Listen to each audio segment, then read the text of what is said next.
my introduction in a second, and I know I just have a spreadsheet up here, but this is a more detailed agenda of what we're going to do in the morning. I'm going to share this with you, and then we'll jump in. So our first segment this morning is going to be a presentation on setting up your financials for success. We're going to talk about a few concepts. We're going to talk about chart of accounts and how you structure your financial analysis. We're going to talk about gross profit, and if you don't know what that means, you will in half an hour. And we're going to talk about reconciling, which is an activity that's about truing up your financials and making sure that things are actually as you think they are. Then we're going to do an activity together, right? We're not just going to lecture today. We're going to start working on how we put this together. Then we're going to go through a segment where we take a deep dive through the financial statements together. Some of you guys rated your pre-event survey that you were very comfortable in this space at a 5, and some of you rated that you were at a 1, like pure beginner. So we're going to start from the beginning, but I guarantee even if you have some level of comfort here, you're going to learn something and take something away. Then we'll do a quick stretch. And then the second half of the morning is going to be a little bit more interactive. I'm going to do a segment on product margins and costs, and we have a case study to work through there. If you are making a product, as opposed to harvesting fresh crops, you're going to find this especially useful, but there are ways to use this for your fresh crops too.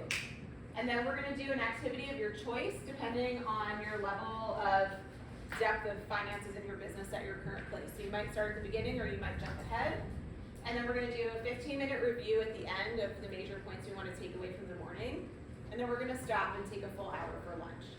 I'll explain what we're going to do in the afternoon later, but it's going to be more around understanding how we build a budget program for our business from everything we learned in the morning.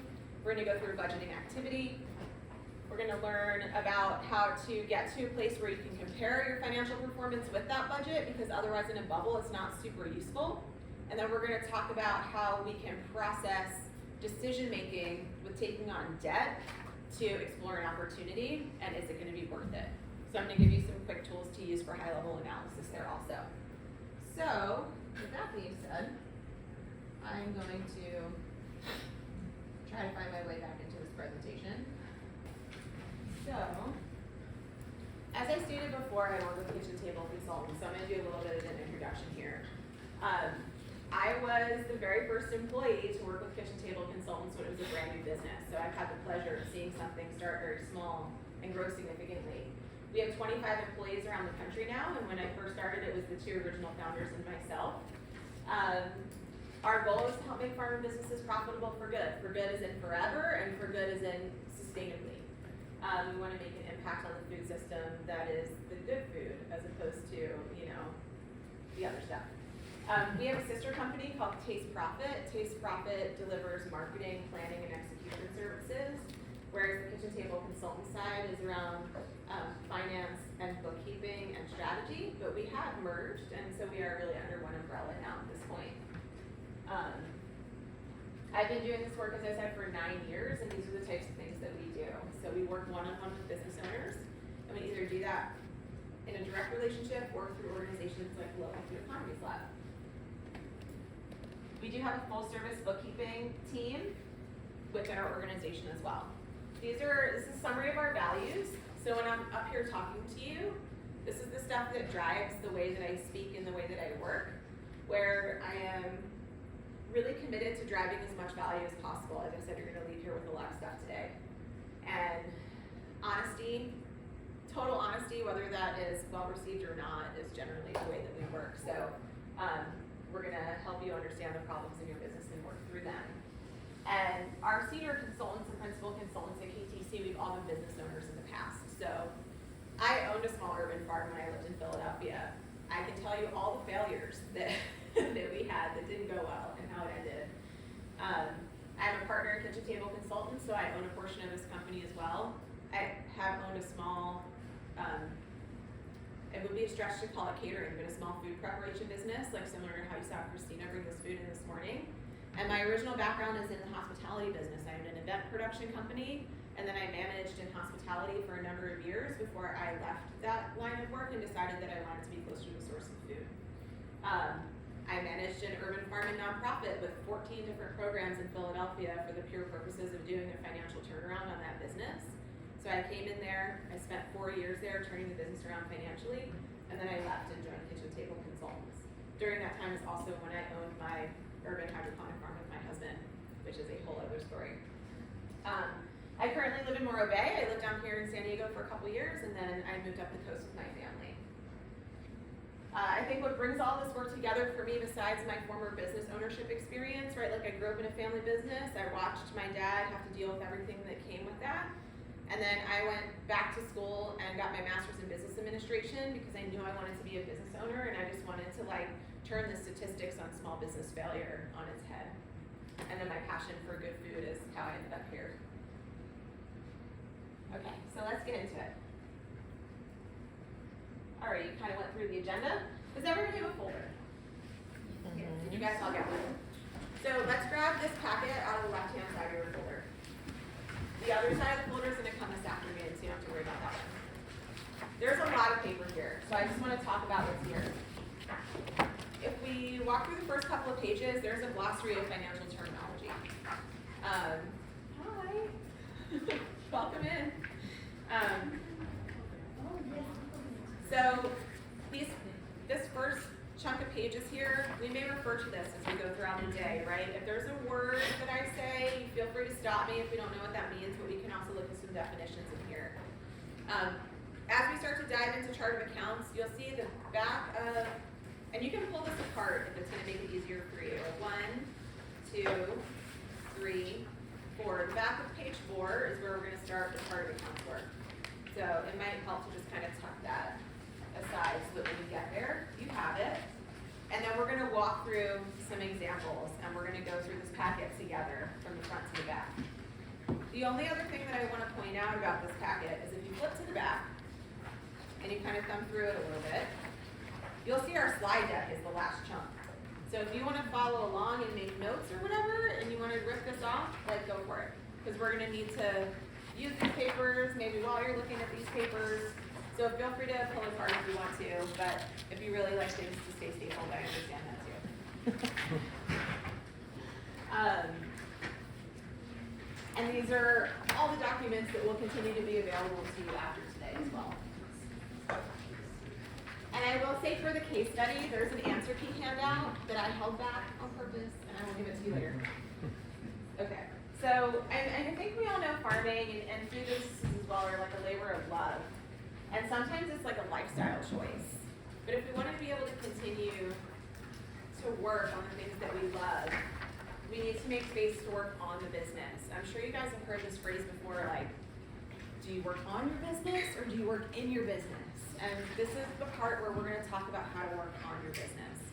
And as your business scales and grows, especially those of you that are beginning or kind of small business at this point, you will work less in your business and more on your business as your business scales, unless you have a plan to bring in management, right? Somebody has to manage the business as it scales. And so it's important to figure out how you want that balance to feel as your business grows, because I know folks that are like, I love farming, but I want to grow my business so that I have more profit share for my family. And then they grow the business and they don't do that much farming work anymore. And they're like, God, I hate my job. So it's important to think about like how you want to move through your business as it grows. And when you think about your vision in the future, like what is it that you want to do? And what skills do you need to gain to be able to successfully do that and feel good about it? Okay. So we're going to start talking about accounting systems right here, right off the bat. So why is financial record keeping important? Let's do a quick show of hands. Like in your business right now, we're going to go through a couple of different levels. Like I have QuickBooks and I'm keeping track of all of my revenues and expenses. Revenues, another word for sales. Okay, thanks. Thank you. I am keeping track of stuff in QuickBooks, but not completely. Would be like kind of the next step. And then I am keeping track of some things in a spreadsheet, but I don't have a financial accounting system yet. I am keeping track of things on paper, but I don't have Excel spreadsheets yet. I have a receipts drawer that's really stuck and sort of looks like the scene from the movie Dodgeball when they open the closet and all the receipts are turned out. Or I've got ideas and a few notes on paper kind of thing. Okay, so that's sort of like the continuum of financial accounting systems. We really want to get to the point where even if we don't use QuickBooks, right? Like QuickBooks is kind of expensive. It can be kind of daunting when you're brand new. There are other free accounting software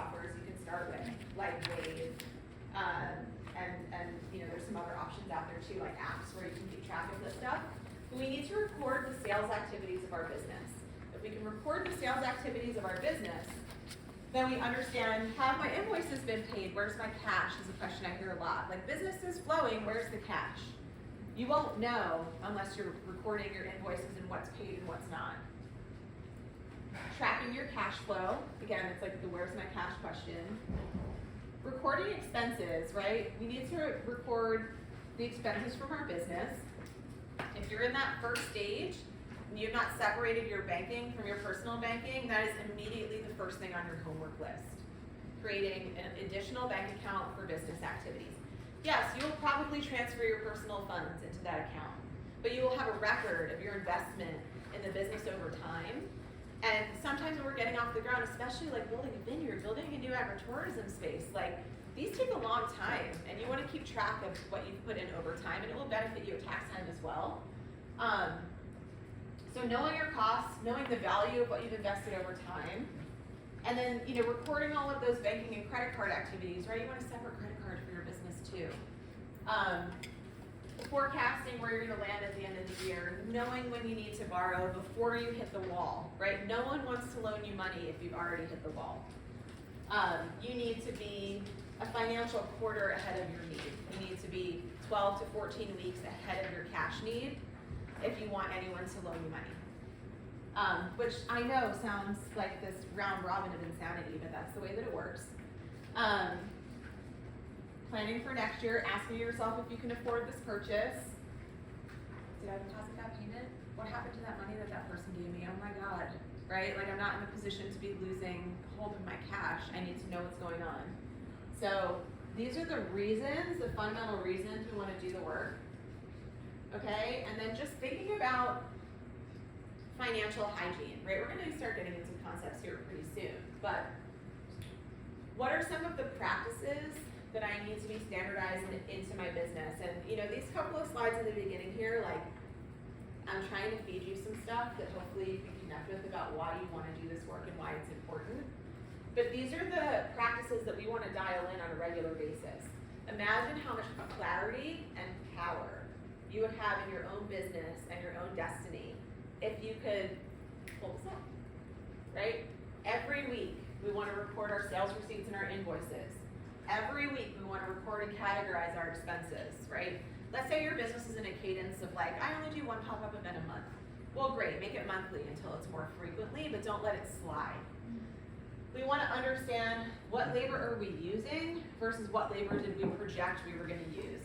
As your businesses grow, I think many of you will see that labor is the #1 cost in your business once you can no longer do all the things yourself, right? Like, you just open a flower shop, right? You should have an idea of how many hours of work you need a week from the people that are going to be helping at the shop. But to be able to compare that on a weekly basis with like, this was the schedule I made, these were the hours I budgeted for versus this is what's happening. Even if you're not paying yourself and your business partner for those hours literally right now, at least you'll have an understanding of how far off you are in your projections versus your actuals, estimating how long things take and what they cost. And that's just sort of like your weekly run through, right? Like I always say to people, how do you make your schedule for your workers in your business? If you don't have an idea of what the cost of that schedule is, you're doing yourself a disservice. You could easily build yourself your scheduling spreadsheet that has an hourly rate for people that computes that for you, to know the cost of what you're putting together each week. On a monthly basis, we want to compare what our business has actually done versus our budget. Today we're going to learn that budgeting doesn't have to be the beast that we think it is, and we're going to take you through a step-by-step process that hopefully breaks it down in an approachable way. On a monthly basis, we want to reconcile our accounts. We want to true up what has happened in our bank accounts versus what we recorded in our expenses and make sure nothing's missing or doubled. Banks don't always get everything right. And then we want to be able to do some kind of monthly financial review and look at some key performance metrics, right? Metrics is just a fancy way of saying numbers that I calculated. And sometimes we want to look at certain things as a percentage of your sales, right? Not just as a raw number, so that as the business is changing, we can see how things are flowing. So we want to calculate a few key percentages on a monthly basis and look at those. And our follow-up to this day is a webinar in November. I'm not sure if you all are aware of that yet. And in our webinar in November, we're gonna dive much deeper into key metrics and how to get there and what to do with that and how that helps prepare you for going to a lender and talking about your business performance. On a yearly basis, right, maybe right around Halloween time, starting to work on an annual strategic plan and what those action steps are to support that plan. Not just like, I wanna double my business this year, but how are we gonna take steps to do that? And then projections by customer or projections by crop, right? Forecasting to support that plan and goal, building your budget, and then if you're thinking about prioritizing how you wanna make some investment to grow your business, using the opportunity assessment tool that we're gonna look at the very end of the day today. So if you know, coming in today, I just wanna say a word about this, right? Like financial management feels like a lot.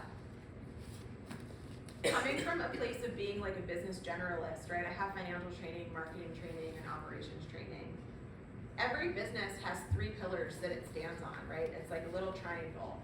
You have operations, like making your production happen.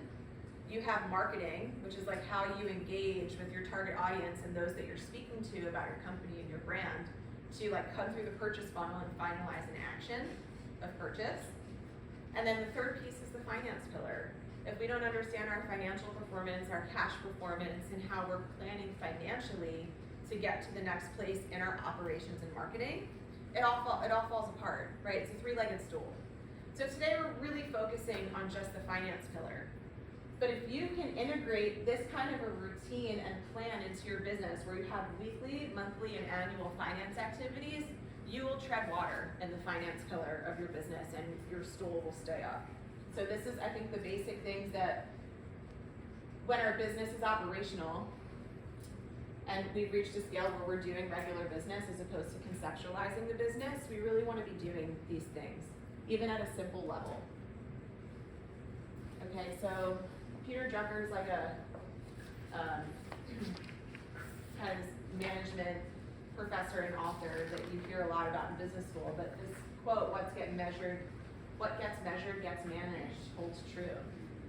If we don't know how something is going from a way that we can measure the performance, then we have no way to manage it, right? So today's all about getting to the measurement. Okay.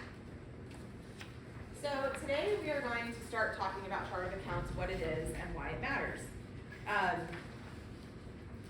think I was mentioning that on the back of page 4, we have a handout. At the top of that handout, it says KTC's 7 parent categories and chart of accounts. We are going to just start talking about this, but this will be a nice reference if you need to take a glance at it. Okay. Chart of accounts is a system of organization, right? Like anytime you have a whole bunch of stuff, the only way to manage it is to organize it. So just the same way you might organize your closet into bins and baskets, the chart of accounts organizes your accounting system into buckets of information. So I know some of you guys have heard this from me before, but we're going to talk about it again. The chart of accounts is a complete listing of every category in an accounting system. And category and an account are synonyms whenever we talk about chart of accounts, right? So when I say a listing of every account, an account is just another way of saying a category of information, things that go together, stay together. So when we think about any business, we have financial statements that come out of our financial bookkeeping work. We have a profit and loss, and we have a balance sheet, and we have a statement of cash flows. These are the 3 standard financial statements that are like generally accepted accounting statements.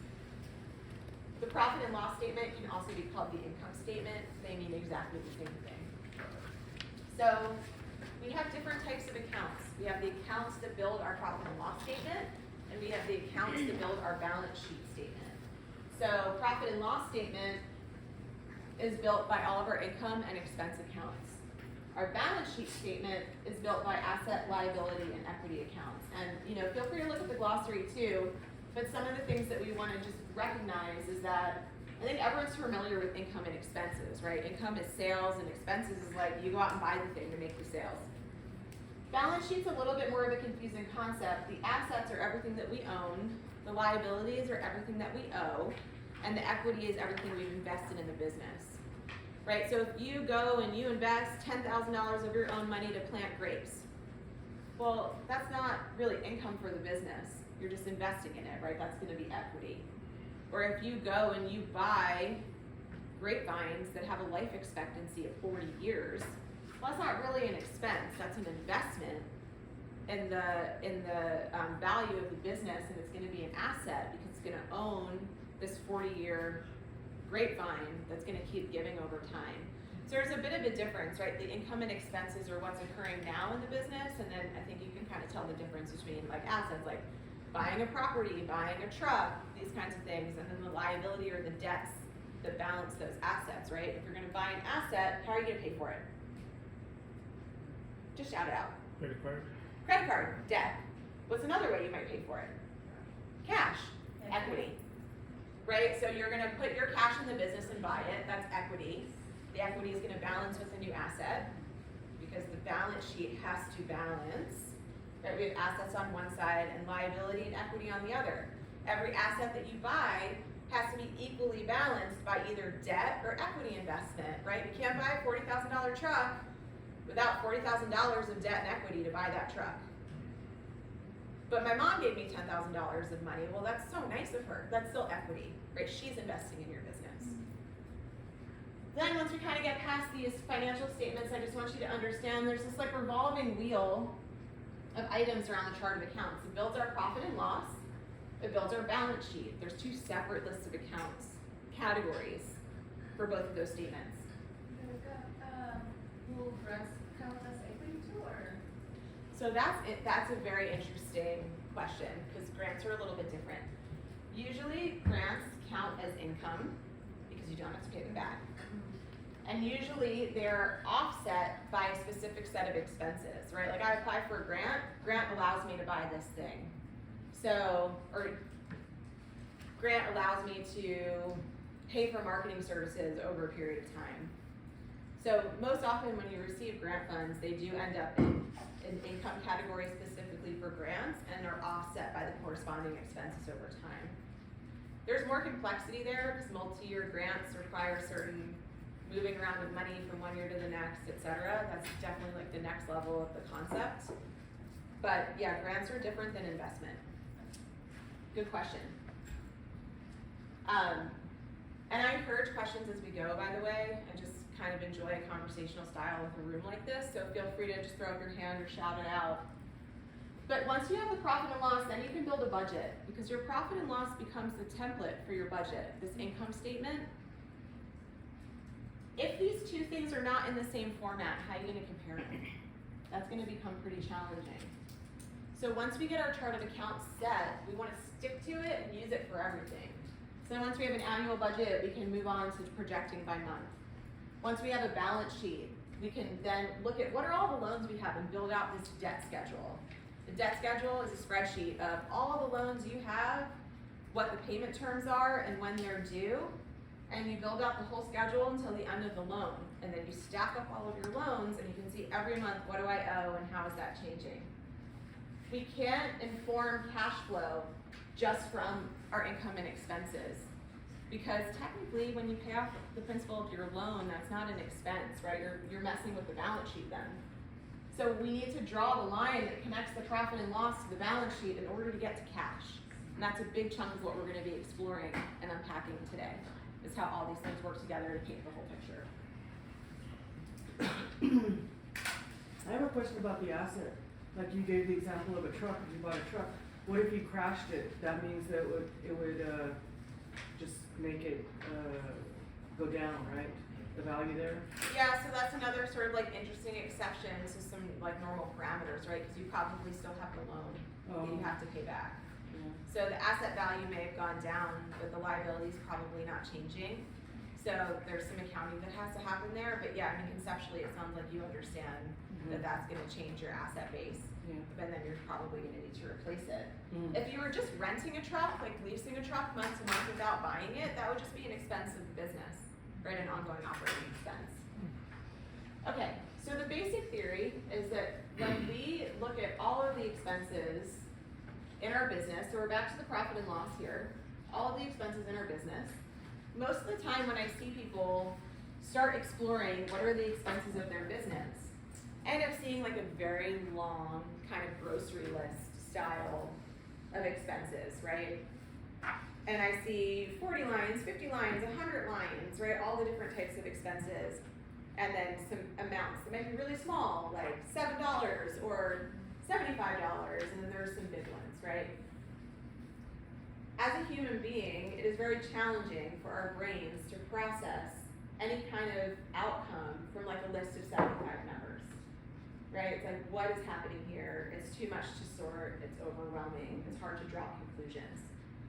So we have a system that we built at KTC where we built the profit and loss chart accounts into 7 buckets, 7 parent accounts, 7 categories, right? All synonyms. So really in any business, whether you're farming, catering, doing pop-up meals, making herb salts, whatever it is, these are the 7 major categories, and this is really what's on the handout. We have our income, which is all the incoming monies. Then we have our cost of goods sold, which are the direct costs of making the products that we're putting out there. So if I'm growing a tomato, I have a seedling, I have fertilizer that I'm putting on that. I probably have a fiber pint or a clamshell that I'm putting the cherry tomatoes in when it goes to market. Those are the types of things in cost of goods sold. So like I went to Heartwork before I came here because I love this coffee shop. And I have a latte with lavender syrup. So the cost of goods sold of my coffee, what are some of the things in here that are cost of goods sold? Coffee beans. Coffee beans, number 1. Lavender. Lavender syrup, yep. Milk. Milk, correct. The cup, thank you, Jose, great call. The cup holder. The cup, the lid, the band. Yeah, you guys pretty much nailed it. That's everything in this cup of coffee. How about You the, might say how that about the someone had, labor? Where would the labor go? you read my mind. Thank you, Jorge. So you might say like someone had to make the lavender syrup, someone had to grind the beans, right?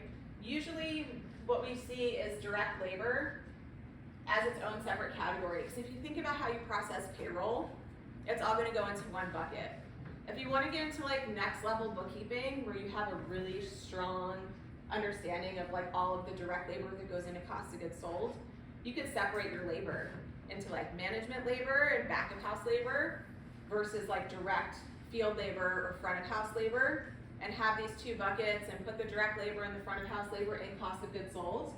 But I don't recommend doing that right off the bat, because first you need to understand how to operate your books. And then I would say after you have a whole year of bookkeeping under your belt, then you can start thinking about, do I want to start separating my labor into 2 places? Because usually you have to like run your payroll and then separate it after the fact. So if you're not going to do it every time all the time, don't do it. Once we get through the top portion of the income statement with what's coming in, what's the cost of goods sold, then we run through these different 5 major categories of expenses: labor, general and administrative, operating, fixed, one-time. General and administrative, and again, if you kind of looked down at your handout, right, it includes things like marketing and advertising, dues and subscriptions, office supplies, the types of things that you would generally think about in administrative. I think the important thing to note is the marketing expenses in there. Operating expenses are the expenses that rise and fall with your sales, but aren't directly tied to what's in the cup of coffee as the cost of goods sold.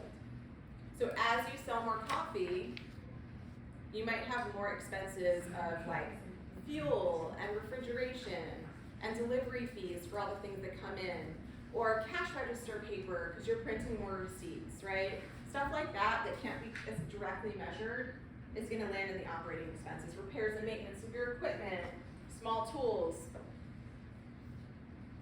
Then we get to fixed expenses. This is what a lot of people call overhead. So regardless of whether you're selling 10,000 or 50,000 out of the coffee shop, you still have to pay your rent, your insurance, your taxes. You probably have depreciation, which is like a whole other thing. It's just a tax terminology for the slow devaluing of your equipment, and it's generally something that is fixed because it's based on a tax schedule. Yeah. And you have interest on your loans. Yeah. Is there a definition of small tools? You know, what is considered small versus? I think for every business, you Bigger. have to make that distinction yourself and then stick to your plan. Okay. Because for your business, it's gonna look really different because you're like building up a creator vineyard than for Crease who's running a store, right? So But what I do wanna say about that is that if you're putting it in the operating expenses as small tools and you're going, wait a minute, this is not a regular sort of like recurring thing that happens in my business, and it's also not a small expense, then you're gonna throw it in the one-time expenses category. And the reason we have a one-time expenses category is because, do you guys remember what the profit and loss might become a template for? Annual budget. Your annual budget. So if you're putting things that are not happening again next year straight into your main financials, you're gonna have a bunch of combing to do when you go to do your budget process. That's gonna make the budget process feel extensive, stressful, like a giant mountain. If you can keep some of these things separate throughout the year, you can always recategorize them later. It's helpful for your tax accountant to see big one-time expenses in one place to help you understand how to handle those. And then when you go to build your budget, it's like, okay, what are the one-times for this year? We're not gonna do last year's one-times again.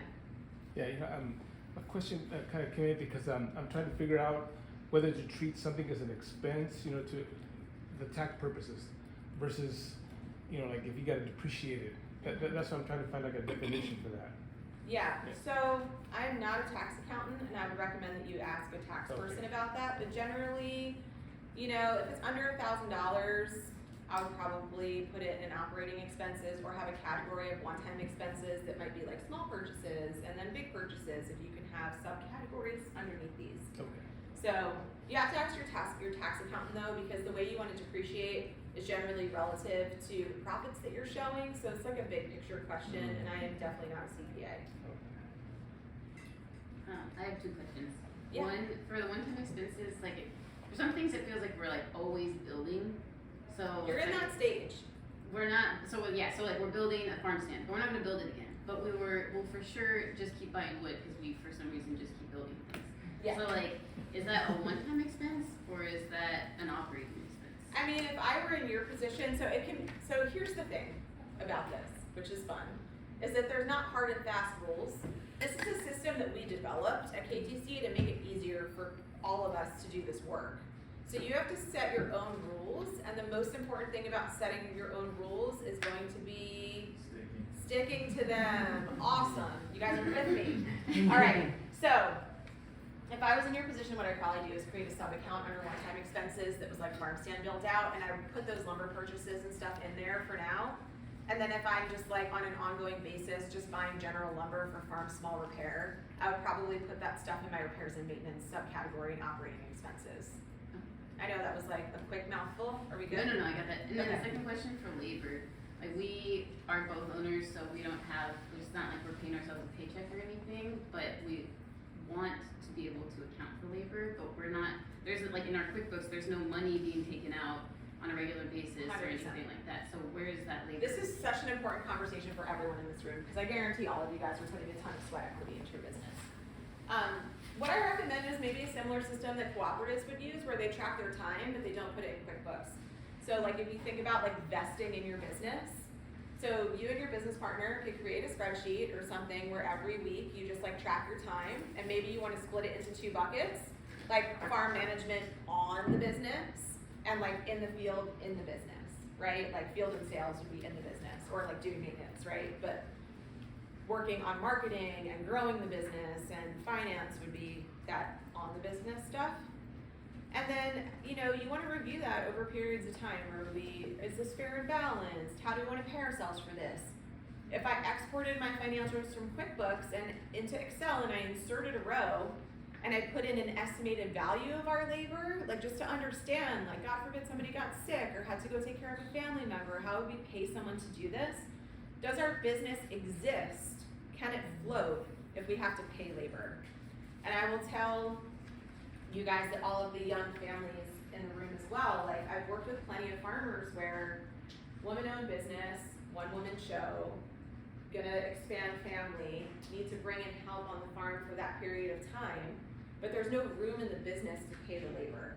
And so we wanna think about, as we expand, putting a value on the labor that we put in there so that we can scale the business appropriately for replacement labor ourselves if and as needed. Yeah. Could you loan yourself, like, money or whatever, but if I'm just putting money into it, could I consider like a loan to the, Yeah, you could consider it, so the term would be like a note payable, because it's not like an official loan. right? But yeah, you could set it up where you pay yourself payments. Some farms even create two businesses, where there's like a sole proprietorship that owns the property, and then there's an LLC that owns the business, and the business rents the land from the sole proprietorship and pays a monthly rent. There's all kinds of ways you can model that, but again, you should talk to your tax accountant. So I wanna get to the next point here about the structure of the profit and loss statement, right? We've just started with touching on what are all the categories. Now the next question is what comes out of that, right? There's a math equation here that drives to profit. So income minus cost of goods sold. God, I can't believe this cup of coffee was $6. The $6 that I paid for this cup of coffee, it's like embarrassing, but it's such a treat. The $6 I paid for this cup of coffee, what do we think it probably cost them to put those cost of goods sold together here? I don't know. Guess? $2, $1.75, something like that? Mm-hmm. So let's say it was $2. Income was $6, cost of goods sold was $2. What's the gross profit? $4, correct, great job. So that gross profit, we wanna look at gross profit per unit, and we wanna look at gross profit for the whole business. What comes out of that gross profit, which by the way, synonym for, I like to give you guys all the lingo, because I think one of the barriers to like understanding finance is all of the vocabulary. Another term that I have seen for this over the years and through business school is contribution margin. So gross profit is per unit. The collective of all of the gross profits can also be sometimes called contribution margin, because that is the margin that contributes to all of the other pieces that have to get paid for the business. So all of the gross profit put together is what we have to cover OpEx, labor, G&A, fixed, and one time, and what's at the bottom? If we do not budget for net profit, will there be a net profit? Probably not. So when you're thinking about your budget, don't forget the bottom, right? We wanna make sure we're covering that too. And depending on the structure of your business, right? Like if you are a C Corp or an S Corp, like your paycheck is gonna be here. But most of you guys are probably sole proprietorships, partnerships, LLCs, right? Your paycheck is here. So if we do not budget for net profit, what else doesn't get budgeted for? Your paycheck. If we do not budget for our paycheck, can we be profitable for good? No, we can't, because if we can't feed our family, we can't keep going. So it's really important to not sell yourself short. I feel like sometimes in small business, we're like so focused on doing for the community that we forget that we need to also care for ourselves. And if we can't care for ourselves, we can't care for the community. How many of you guys are parents? It's like the same thing they tell you, right? If you don't take care of yourself, how can you take care of a child? So you think about your business like this kind of like child-like entity, right? You have to care for yourself so that you can care for your business. I have a question. Yeah. For if you're selling more services similar to I guess what you do, would there be a cost of goods? Yeah, so that's an interesting question, because nonprofits might see that more, Yeah. right? And I would recommend thinking about the structure where you do allocate direct labor versus managerial labor, and your direct labor is gonna be your cost of goods sold in a service operation. Okay. I mean, I'm not talking about restaurant service, Mhm. right? Like I'm talking Yeah. about community service, like a nonprofit organization. If you're a restaurant, you're gonna have labor and you're gonna have cost of goods sold. I recommend keeping those separate. Okay. I just wanna make that distinction, because service business, can mean that too. Yeah. Are there pros or cons to having a higher or lower gross profit when you're thinking about like what if you want to put labor in that cost of goods sold, like for financing or? I don't think that anyone who's gonna loan you money is gonna care that much about the intermediary structure. It's more about the bottom line and what your revenues look like over time. Like I said, I think it's just like, what can you manage? Don't take on more than you can manage, because then you won't do it. Once you feel very comfortable with your financials, you can start worrying about chopping up your labor. It can even be something you do on a spreadsheet after you export your financials. So journal entries and things become complicated, and if you don't have a bookkeeper, it's definitely like a source of error. So I would say it might be something you wanna work on outside your books until you feel extremely comfortable with the system that you've set. And that's where Excel training really comes in, and if you guys aren't Excel users, I will say that there are tons of learning platforms out there, like everything from YouTube to like online learning resources like udemy.com, where for under $10 you can become highly skilled in Excel on your own time in a short period of time. I recently took an advanced Excel course for like my professional development last year, and it was $11 on udemy.com, and I learned a ton. And there were beginner level Excel programs on there too for about the same price. What is the website? Udemy.com, UDEMY. It's just it's just like Coursera or any of those like online learning platforms where you just buy classes and go for it. I want to share some of my experience. I used ChatGPT to like help me out with the formula, and it was Nice. amazing. Yeah, it just lays it out in steps. That's such a great idea. Yeah, better than just googling it. What was it called? ChatGPT. ChatGPT. GB is in bear and T. I think it's PT. Like Oh, P is PT. in Patio. Yeah. GPT. So I'm gonna run through some of these slides here to get us to an activity. And I think, the important things to just remember about chart of accounts is those high level 7 numbers is where you want to get to. But if you're using a spreadsheet or you're using accounting software, you can put subcategories in there too, and then collapse it down and look at the subtotals for the 7 numbers and really see those buckets. What we really want to be able to see when we're looking at something like this is like, okay, my sales are $30,000 for the year because I'm just getting started, and my gross profit is $20,000. And then how do these all shake out as a percent of that gross profit or of the income, right? So as I grow, I understand how the pie is formed. Like if everything is 100%, how big is each slice? And that's what we really want to get to here.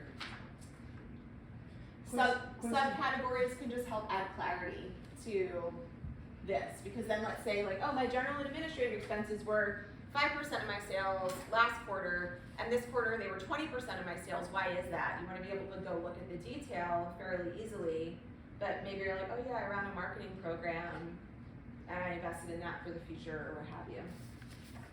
Yeah, I was wondering, is there any reason why you can't just do it like in a blank book or like on Google Docs and just make your own stuff? Or is it necessary to have some kind of a program or something to do it? Blank sheet, I'd say no, because then every time, so you can do whatever you want, right? Yeah. But like if you do it on a piece of paper, then every time you want to do something, you have to get out the calculator and retally everything, right? If you have it in a spreadsheet, if you add new entries to the categories and you have equations set up, it'll give you your totals for those categories over time. And then you can have like columns for each month and keep the record going. I think that's a safe place to start. I think once you're receiving income on a regular basis and you have regular cost of goods sold, you'd highly benefit from a program because it's gonna spit you out those financial statements with one click. You don't have to make them. So if something becomes so burdensome and time consuming, you're just not gonna do it. That's the experience that I've had. Can't remember what goes where, create a legend document with all of your accounts and what goes in them. Okay. So why is this important? We need some consistency. We need a foundation for making decisions. And then, the bonus of being in a group like this is if you find other similar businesses, you can have conversations like, how much did you guys spend on marketing as a percent of your sales? Did that work for you? And really dig into the community that you have. For instance, I see that you have the example of fuel on the operating expenses, but if you use fuel to make a delivery, will that be also? Generally, no. Generally, cost of goods sold is getting the product to the point where it's in the cooler and ready to be delivered, and then everything else after that becomes operating expenses. That really allows you to isolate the cost of the product and determine if there's enough there to make it worth it, right? I got a client that was coming out of a business incubator at a university, and they won an award for this amazing conceptual drink that they made with some ingredients from around the world, and it was this amazing thing that everybody loved.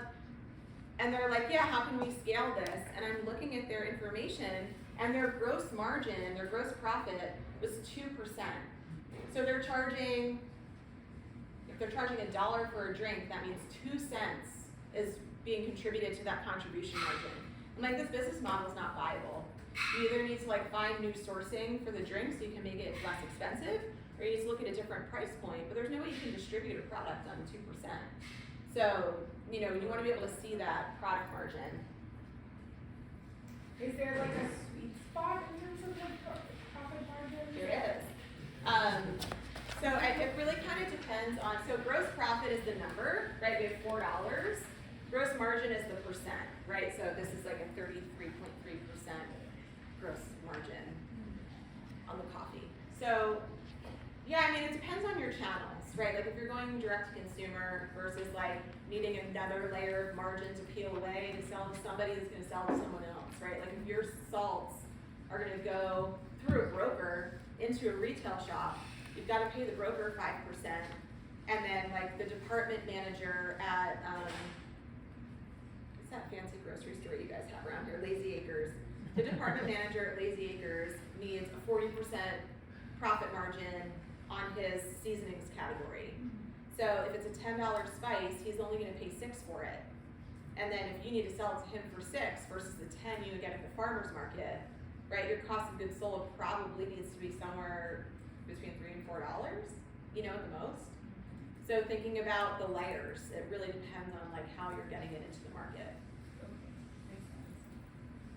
So don't complicate it, the chart of accounts. And then the other thing to kind of think about is that we want to set up our income accounts based on the enterprises, not our customers. A lot of times when I see the chart of accounts, I see like wholesale, farmer's market, and that doesn't correlate with our expenses. What we want to see is, I'm trying to think of an example of one of your businesses. So let's say you have, you're doing herbs, and then you're also doing flowers, and you're also doing chickens and eggs, right? Those would be your enterprises for your business, so that you can correlate the cost of goods sold to that. So if you're on a farm and you own a coffee shop and a retail store, and you're also selling produce, your enterprises would be like retail, coffee, produce, right? So thinking about that. A lot of businesses may only have one enterprise at the beginning. And depending on how you're tracking everything, you should still be able to get to that customer data in a different way.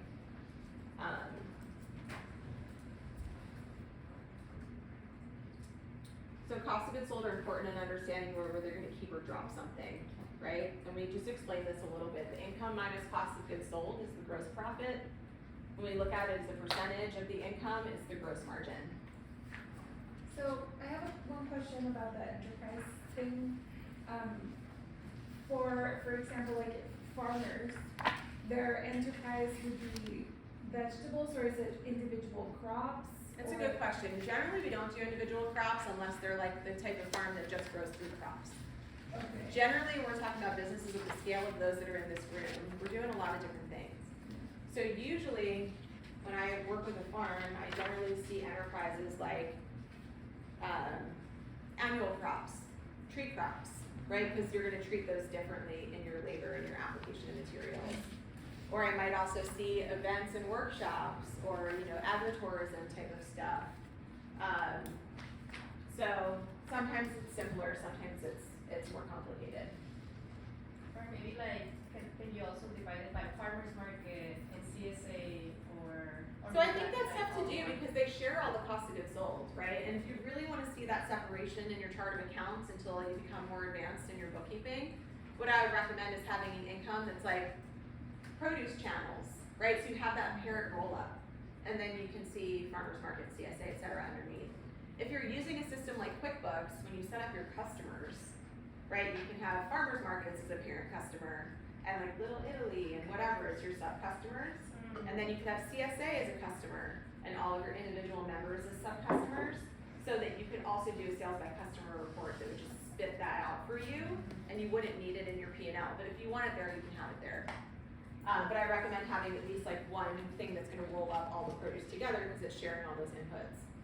So here's just an example of why margins are important, not just the gross profit, but the percent calculation, right? Here's a business with 100,000 in sales versus 500,000 in sales. And you look at the gross profit, it's the same. The percentage is what tells the story. Do you guys see that? Because at first glance, you're like, oh, high income, high COGS business is more successful. But at the end of the day, the gross profit's the same, and this business is probably in a way more overhead at that scale. So this is probably actually a more dangerous position, right? Can I Okay. ask a question on that? Mhm. Where do you not want it to fall to? The 10% is low, but what's like the lowest thing you would say?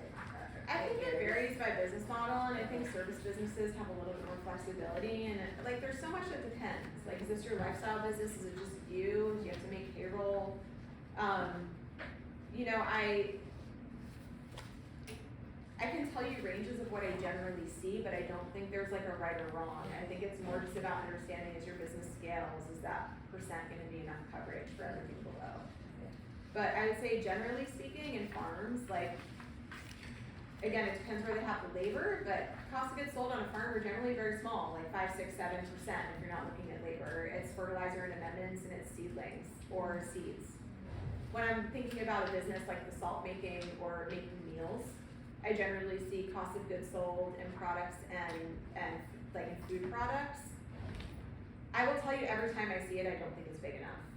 But what we're generally looking for there is a cost of goods sold that's gonna leave you with like at least a 60% gross margin. I would say I often see 50 or 40, and they're trying to figure out how to scale. So as they scale, that has to change. When you first start, it might be smaller.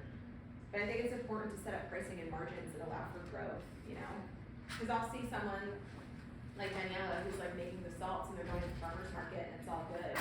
But then they're like, oh, but I wanna go, you know, sell this to a grocery store, and there's just not enough margin in the product to be able to layer on that extra level of sales. When we get to the case study about margins though, it's gonna crack this wide open. You're welcome. So not many of you are in QuickBooks, and we are running a little behind, so I'm gonna skip the section on reconciling, but I wanna explain the concept. That's one good question, sorry. Yeah. You mentioned for small farms not to separate by crop. I think you wanna do analysis by crop, but I don't think it works in QuickBooks. Cause it would make sense to do some kind of analysis to know what crops are losing you money. Yeah, absolutely. So actually, I have a model for costing by crop. It's not part of our segment today, but maybe we'll be able to figure out how to bring that to specifically a group of farmers, because it is very specific for produce. But yes, and I will explain it a little bit when we get into the margins, but yeah, you do wanna do analysis by crop, which means you have to track a lot of information. In separate places.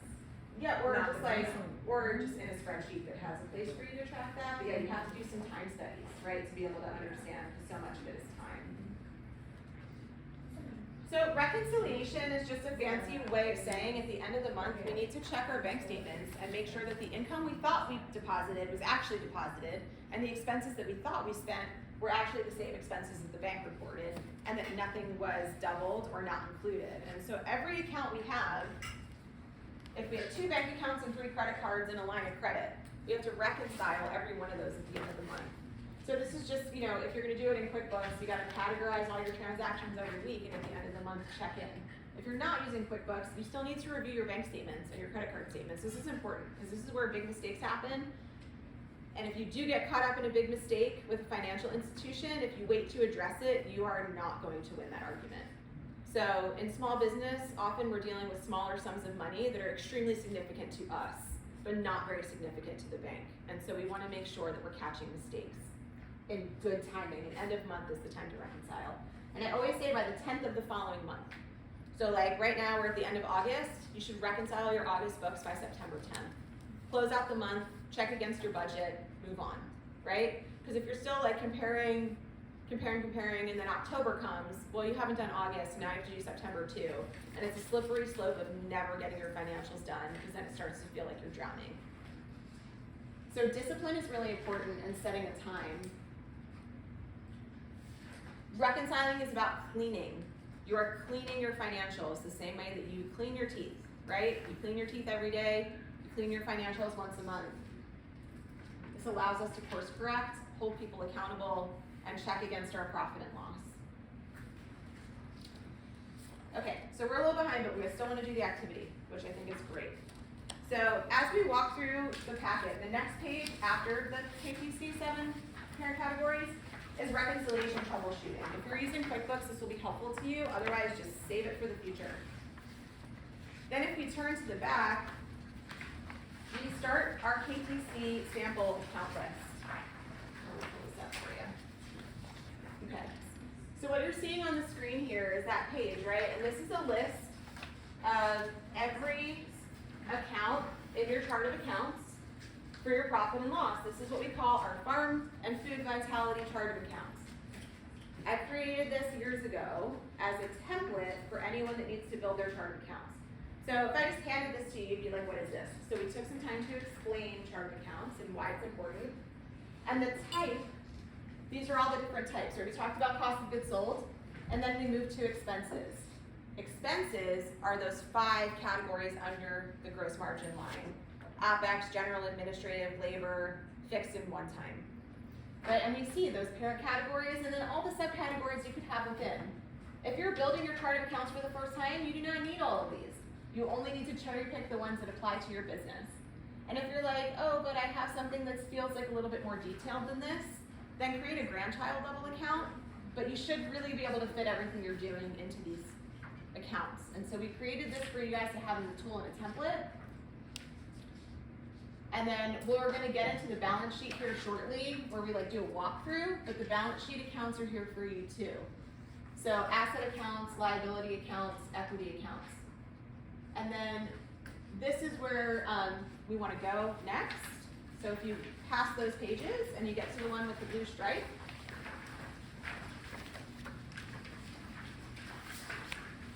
you will see there's an activity on the back. So this is a 2-pager. If you want to yank it out, just pull it right out. So, chart of accounts review. What is chart of accounts? I'm going to read this to you guys. The chart of accounts is a listing of the names of the categories of expenses and income that a business needs to record all the transactions in their ledger. Your ledger is just your full record of all of your transactions. A good chart of accounts results in a profit and loss statement, abbreviated P&L, that can be used to identify good and bad trends and create a budget. We organize those accounts into a list that we use to calculate our profit and then analyze the business's success, right? We have the flexibility to tailor our chart of accounts to suit our needs, adding accounts and sub-accounts as we need. The chart of accounts is the foundation for your budget and your business financial plan. Okay, so we see those major categories again, right there, income, COGS, and then the 5 expense accounts. And then a reminder of some of the things that we're gonna continue to talk about, how we get to gross margin and net profit. We're gonna spend a lot of the time this afternoon on that cash piece, so don't worry about it if it doesn't make sense yet. So in order to effectively organize our expenses in a way that gives us meaningful information, we use subcategories in the chart of accounts. So for example, fuel for the tractor is a sub-account of our operating costs, or soil testing is a sub-account of our operating costs. Okay, so this is what we've spent the morning reviewing. If you flip over on the other side, this is a chart of accounts jumble activity. I'm gonna set a 10-minute timer, and I just want you guys to play with this. On the left-hand side, and I'll put it on the screen. On the left-hand side of the page, we have a list of accounts, all scrambled up. On the right side. On the left side, we have all of the parent categories: income, cost of goods sold, labor, general and administrative, okay? All of these scrambled accounts are your sub-accounts of the 7 parents that we already reviewed. Okay, so what I want you to do is go so we just talked about this one. Fuel for farm is a sub-account of operating expenses, right? So you can put that right here. So go ahead and take a spin through these, and in 10 minutes, just start practicing putting your scrambled accounts into your sub-accounts. And if you get lost, you have the Farm Vitality Chart of Accounts example a few pages prior. But just go ahead and give it a whirl. Who cares if you get wrong answers? And then we'll take a couple minutes and discuss it. Thanks, Rebecca. Folks, if anyone needs pens or paper clips, we have some here, or sticky notes. Okay, so can I start with Kendra and David? Is there something that somebody at your table would like to just share? I should have brought my little ball. It's like more fun to do this. One that stood out for us was, well, a lot of them did, but I think the one that we were just talking about was beef processing. And it's like, you're kind of having a back and forth as to whether or not you can attribute the expense for beef processing to a direct sale. And it does seem like beef sales is an income stream. So we like just thought of it as a common. Cost of goods sold? Yeah. Yeah, so again, like I know no one in this room is like slaughtering chickens or cows, but sometimes it helps to process what's going on in this equation when you're looking at a business outside your own and then bringing that home with you, right? So yeah, if I raise beef, then getting that beef slaughtered and cut into packages, processing, is definitely going to be a cost of goods sold. Yeah, absolutely. The one that threw us is a porta potty. It's a porta potty. No, I know, because so many farms don't have housing or facilities on them, right? We're renting a piece of land, so I think the porta potty just lands in your one time for us. operating expenses if you're paying like a monthly fee for it, or, yeah. That question of the beef processing, I put it in under contracted labor for some reason, but it should be under cost of goods. Yeah, and it's probably just like an industry understanding of like maybe meat, right? Because if you're thinking about it as like someone's coming onto my farm as like a contract laborer, I can see how you would think that. But if we can't get the product into a package to deliver to the customer until that step is done, then it's gonna be cost of goods sold. Because we're getting the good ready to be sold, like up to that point. If you kind of unpack the language backwards, it's a good reminder of like what cost of goods sold really is. We're getting the good ready, like a cup of coffee, right? We're getting the good ready to be sold. Anything from this table that we want to share? Yeah, I had a little bit of trouble with contracted labor. I wasn't sure that was under labor or operating expense. So I think that I can sometimes be a pretty good eavesdropper. It's one of my superpowers. And I think I heard you saying that, I think I overheard you saying that, well, it probably doesn't matter as long as they do it the same way every time. And so for contract labor, yeah, you could have a subcategory in your labor that's contract labor, so that you have your payroll labor and then your contract labor separate. If your contract labor is not to work on your business, if your contract labor is, I'm building a farm stand on my property and I have a contract laborer coming in to do that, you might throw that under one-time expenses. Yeah. Contract labor is so fuzzy. If I have contract labor that comes on my farm and does repairs and maintenance of my equipment, that's probably an operating expense. So just thinking about how it's utilized and where it feels most appropriate. That's a great clarifying question. Okay. How about the back table? Anything to share, any insights? And you're always allowed to pass, that was part of the community agreement as well. I feel still a little confused about compost and fertilizer.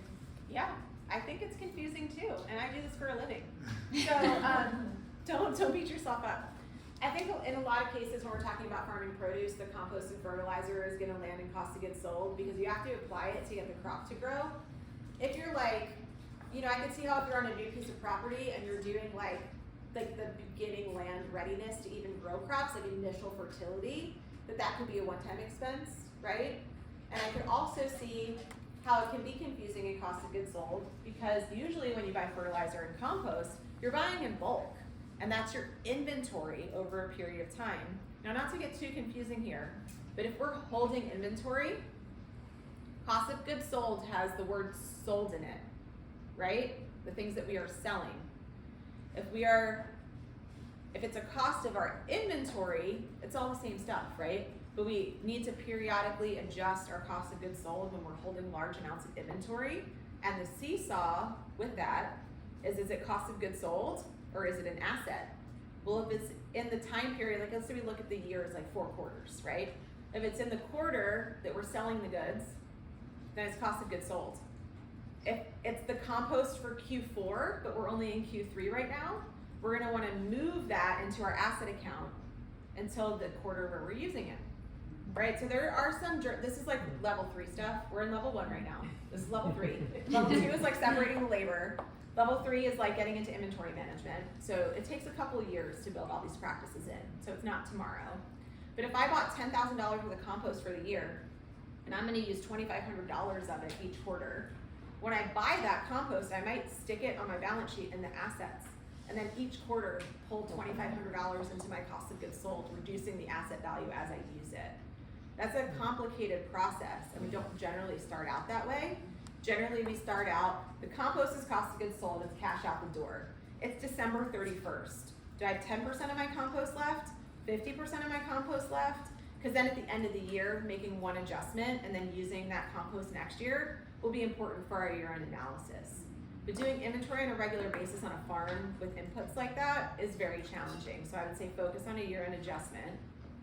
But for you, Daniela, you're making salts all the time, right? So if you're growing a lot of stuff, but let's say you were buying all your herbs for like 6 months of making stuff and you're making a shelf-stable product, you really need to manage your inventory value to understand what's going on. Okay, this table didn't get to share yet. And you can pass if you want to. Talked about soil tests being like, depends on like farmers' practices, like does he do it every year or she, or do they think of it as necessary to grow the crops? Like, are you allowed to kind of justify? Yeah, exactly, making your own rules.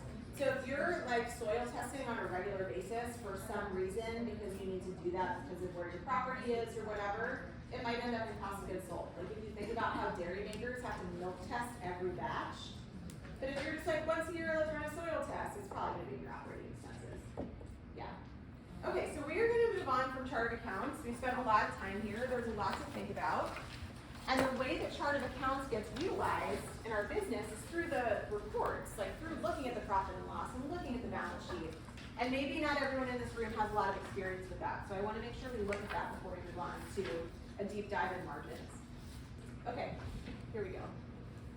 So we want to move on to beginning to talk about the profit and loss. We just ripped out a page maybe, and maybe not.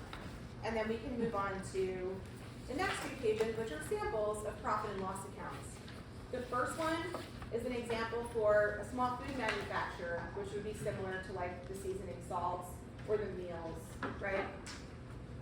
And then the next page is a sample balance sheet for a farm. And then the next page is a sample income statement, profit and loss for a farm. So we're gonna talk about these briefly and kind of look at them top to bottom. I want you to see what it looks like with the numbers in it and how it all works out. So remember, going back in time 5 minutes, this is a financial statement of income and expenses categorized line by line. All right, we're grouping them up in parent and sub-accounts, maybe sub-accounts, so that we can accurately assess what we're spending our money on. And remember, the profit and loss does not include loans, liabilities, assets, the things we own and owe. The profit and loss over time, like where are we trying to get to? Let's have everyone go to the small produce farm profit and loss with blue highlights. It's the third page, right, that we just went through. The first one is the makers, the second one is the balance sheet, the third one is small produce farm profit and loss. We have a 3-year profit and loss, and again, if you need to rip this out, you can. There's 2 pages on the front and back, and then there's a collapsed version. There's just a few lines with my logo on it on the next page. Okay, so what are we trying to get to with this, right? We're looking at small produce farm profit and loss 2020, 2021, 2022. We're trying to understand comparisons and changes, which create this really vibrant conversation around what's happening in the business. We want to come to conclusions based on what we're reading to set us up for activities and action that will impact change in our business and get us moving in the direction we want to go. I do not care how much money you make from your business, right? What I want you to walk away with today is knowing how you're going to make money in your business and then adjusting the scale according to your needs, right? If you don't know how, it's very hard to turn the volume up. And we want to gain insight from looking at some ratios, and that's going to come later over time. All right, so here's the first page of what we're looking at, right? You can see this small farm has grown in scale from about 150,000 in sales to 215,000 in sales over a 3-year period. Okay, so we see that income, and then cost of goods sold, we see their packaging, we see seeds and plants, we see total produce cost of goods sold, right? This farm is also purchasing some items to put into that produce income. Why do we not see resale income as a separate income account? Because in this sample that we created, imagine a farmer delivering a CSA or a mixed produce box, and they're filling in with some purchases from their friendly farms in the neighborhood. But they're not selling it through a different product package, so they can't really track the income separately. But they do want to know how much money is going off the farm to purchase these items that supplement their offering, right? So it's important to think about, what do I need to see in my P&L? I wanna make a point of the fact that I think this is a good example. I also think it breaks the rules I just told you, right? Because we don't have a matching income and a matching cost of goods sold account. That's why we made, you know, the resale items purchase, call it separately, but it still rolls up to this total. And then we start to look at some percentages. Here's the gross profit numbers. We see 87%, 73%, 85%. Why was gross profit not fantastic in 2021? Anyone have an idea? Why were the cost of goods sold higher in 2021? And you don't have to answer that. I'm just throwing that out. You can if you want to. I'm just throwing it out. Don't feel pressure when I throw your question back. Pandemic, What's that? the impacts of the pandemic. I mean, that's a great suggestion, but I think there's something in the numbers right in front of you that we're seeing right here. The resale items are larger. The seeds and plants were expensive. The seeds and plants grew, but relative to our sales, I'm not that concerned about $2,000. What I'm really concerned about is $8,000 in resale items jumping to $37,000. What happened was our sales grew a lot, but almost all of that sales growth went right back out the door in purchasing items from our neighbors. Maybe we had a crop failure, right? Maybe we just didn't do a crop plan really good for this growth, and we wanted to be like, okay, we're gonna buy all this stuff and serve the need and sacrifice the profit, and then next year we're gonna plan better and grow more of that ourselves, and we see this recovery in the margin, right? So the point I'm trying to make is that your financial statements tell you the story about your business, and if you don't understand what's going on under the surface, having things really well organized will show you and tell you the story. Okay, so this is like our deep dive profit and loss walkthrough that was on our schedule. That's what we're doing right now. So we see how gross profit changed over time. As you can imagine, if we were like in the throes of 2021 and we were going through this month by month comparing as we performed, we'd be able to see like, wow, our resale item purchases are running away. We need to like look at what this is gonna be for the rest of the season. Can we afford this? How are we gonna meet our customer need? Do we need a new credit card to be able to do this? What are the payment terms of the farms that we're buying this stuff from? Can we pay them later? Do we have to pay when we pick up? Can we get 30-day payment terms? You know, like all these questions are gonna brew to the surface from all of this. So then after we get to gross profit, this is our first measure of enterprise profitability. This is saying this is what we have to contribute to keeping the rest of the business going and our doors open, or doors, whether we have real doors or not. And then we get into labor, right? This is our next parent category. We have salaries and wages, we have payroll taxes, and we have workers' compensation insurance. Usually that's what we see in labor. Sometimes you might see some contract labor in there. And then what these percentages are, we talked about key ratios a little bit. Sometimes the raw number doesn't tell a great story. Sometimes the story that we need to see is as a percent of sales, how's it going? So in 2020, our labor was 23% of our sales.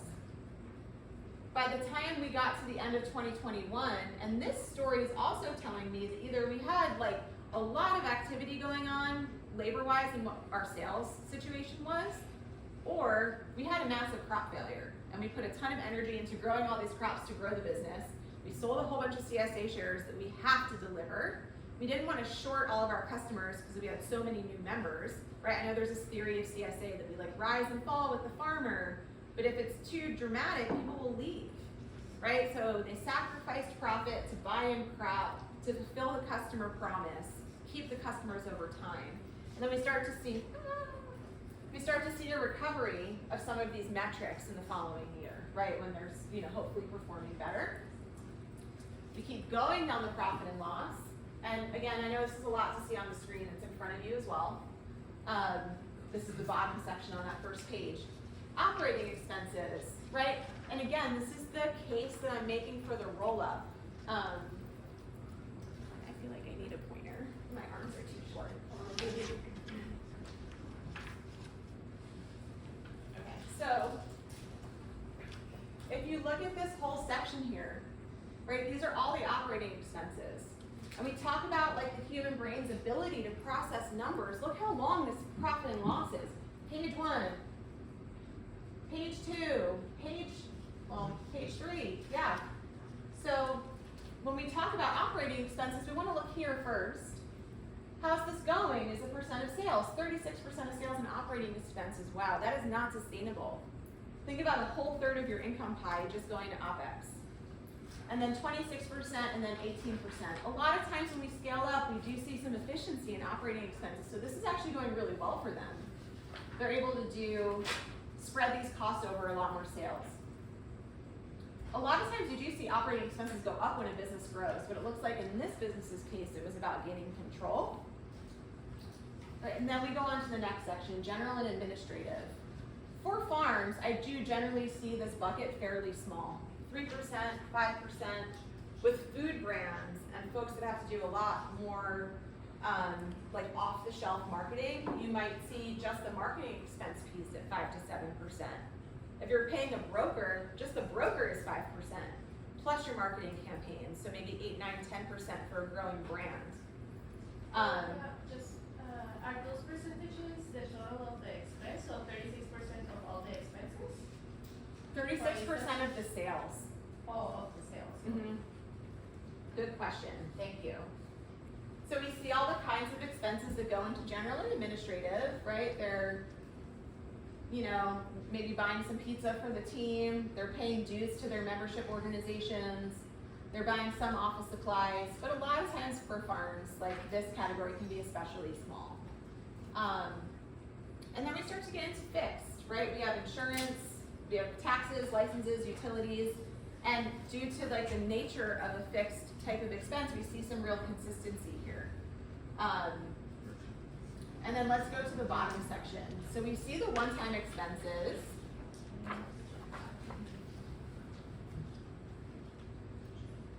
In 2022, they made significant investment in their growth, but other than that, they really didn't have any.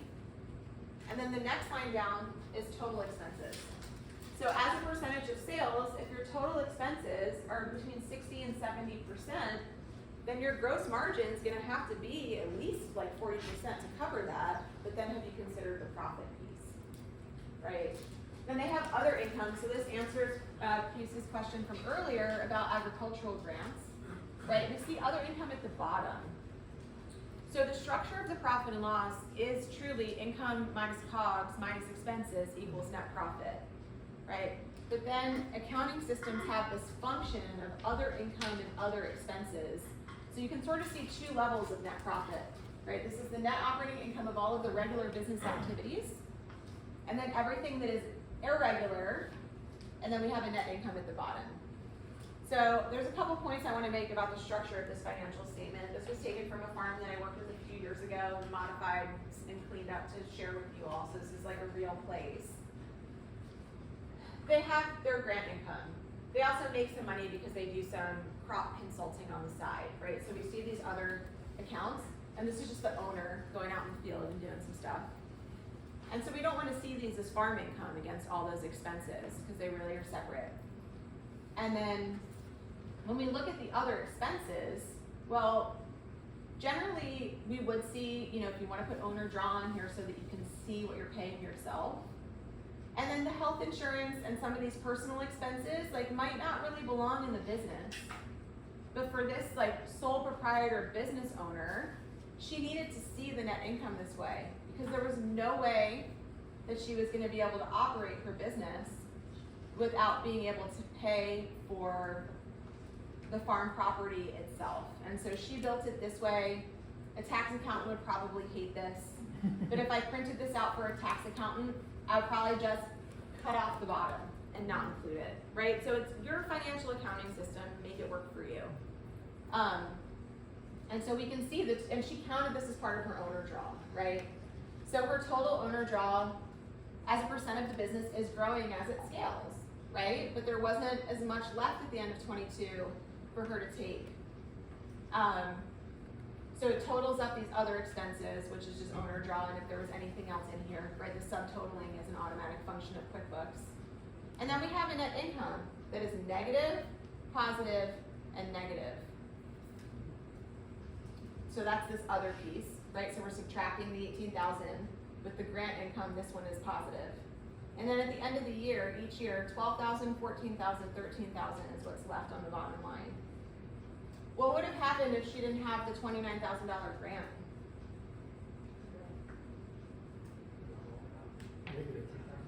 Would have been in the hole, right? What would have happened if she hadn't gone out and sold some consulting services in 2022? Same thing, she might not have had the income to sustain the business and keep it going.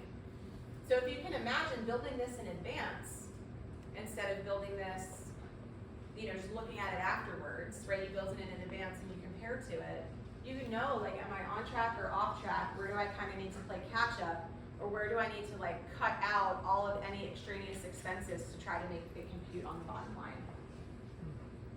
And then if you roll to the next page where we have this small farm profit and loss collapsed version. So here's going to be a little bit of a pitch for an accounting system, right? If you're doing this in Excel, you have a lot of manipulation to do to get to the point where you can analyze. If I will take a moment to say that I think you can create a tool in Excel that has pivot tables and all that, but you need a whole bunch of skill to be able to get there, to be able to create your categories and your data validation systems. But if you're doing this in a system like QuickBooks or even a free software like Wave, you can connect to your bank account, and so all the expenses just stream in. All of the deposits through Square or your selling platform just stream in, and all you have to do is categorize them. And then once you build your chart of accounts and you roll through your categorization on a weekly basis, you can just print this out. Like reports, profit and loss, go. Set your time frame, go. Want to see it by month, want to see it by week, want to see it by year, want to compare to last year. It's all automated for you. So you can take a huge step in your ability to analyze and process this information in the system. And using QuickBooks correctly is a skill in and of itself. And I feel like with a group like this, in like 2 or 3 years, maybe even in 18 months, like you guys might want a QuickBooks type training instead of like a what is underneath the QuickBooks type training, right? Like how do I do this now? So if we can collapse it down, has anybody noticed anything about this chart compared to some of the other things we talked about today? We talked about how many numbers, processing how many numbers when we roll through our chart of accounts, how many parent categories? 7. Income, cost of goods sold, calculated gross profit, labor, OPEX, general administrative, and fixed, right? She didn't have the one-time expenses in there. They're just like rolled up into the net. But if we can simplify it, we can tell our story and understand what's happening much more simply. So in this case, we can see those trends, like gross profit went down, we're recovering, you know, labor is something we need to work on controlling, we're in a good place with OPEX, general administrative is okay, but if we need a marketing campaign, that might be a significant change. Fixed expenses went up a little bit as we scaled, but I think we're gonna be at 14,000 for like the foreseeable scaling. And then our net income was positive, but we were saved by our other income account, right? We have to be careful about the owner draw we want to take based on this model. But when we look at it collapsed like this, we can say, oh, wait a minute, look at how operating expenses shifted so dramatically over 3 years. Let's go look at the full version and look at all the sub-accounts inside of OPEX and see what happened, right? So we can look at the big picture first, and then we can come in and unpack the detail, and that's what we're trying to get to.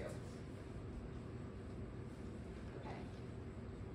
So, remember, QuickBooks is just a database, and good data is what makes for good reports.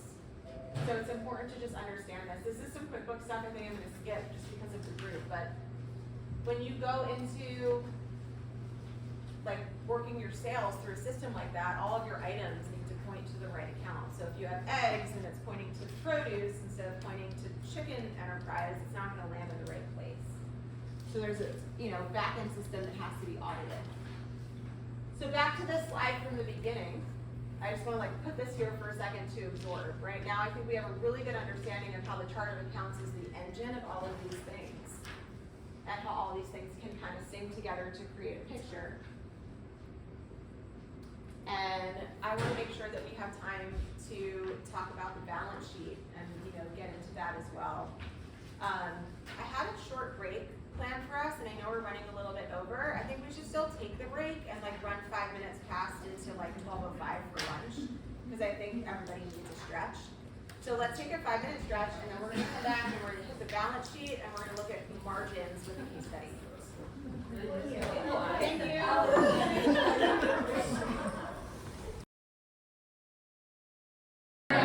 All right, so the goal of the balance sheet, right? This is the other financial statement. This is the other Farm Vitality Chart of Accounts template. We're no longer talking about income and expenses.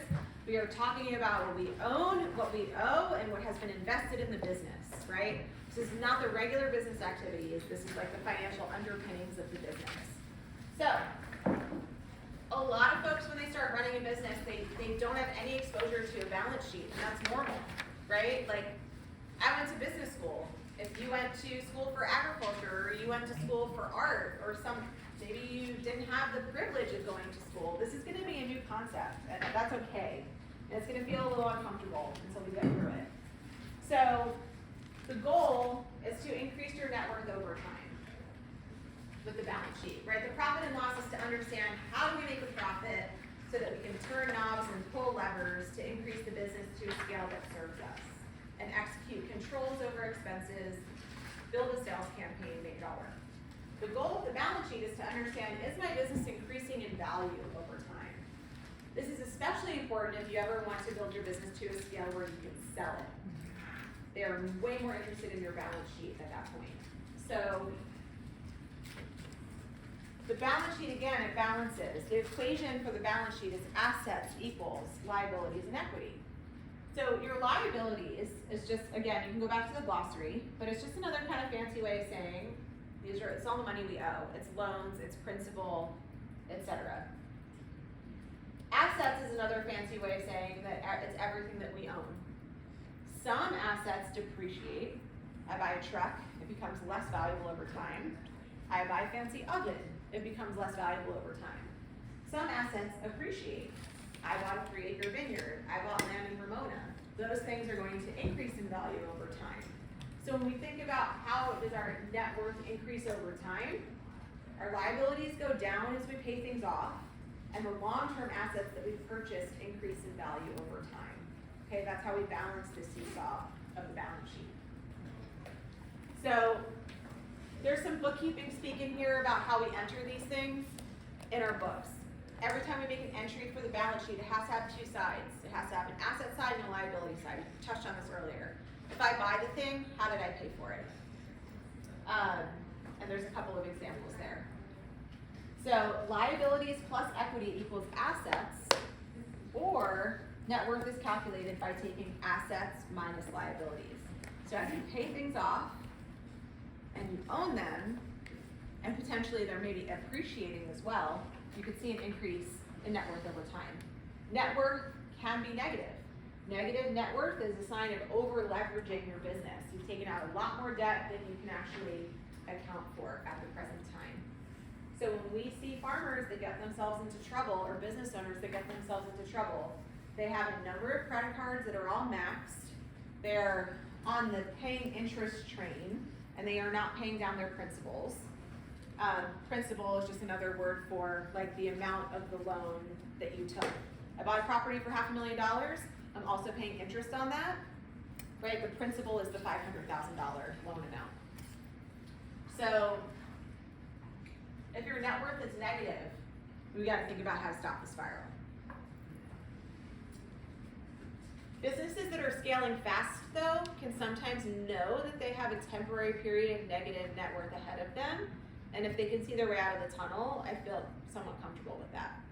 So manufacturing scaling up is often one of those. Like, I'm making seasoning salts, but now I'm gonna make it in a factory, and I'm gonna build a small factory, right? And that is gonna be a different story. All right, so what we're gonna do is do our top to bottom balance sheet review, because I think it's important for you guys to see one of those. So that means we're going back 2 pages, because the sample balance sheet is actually prior. Okay, it looks like this. It has a bunch of green on it. It says sample balance sheet at the top. The balance sheet always starts with assets. Assets is the top section. What are assets? Somebody shout it out. The things we own. Very good. Current assets are the things that are generally liquid. Liquid is another way of saying if I want that cash, I can get it now.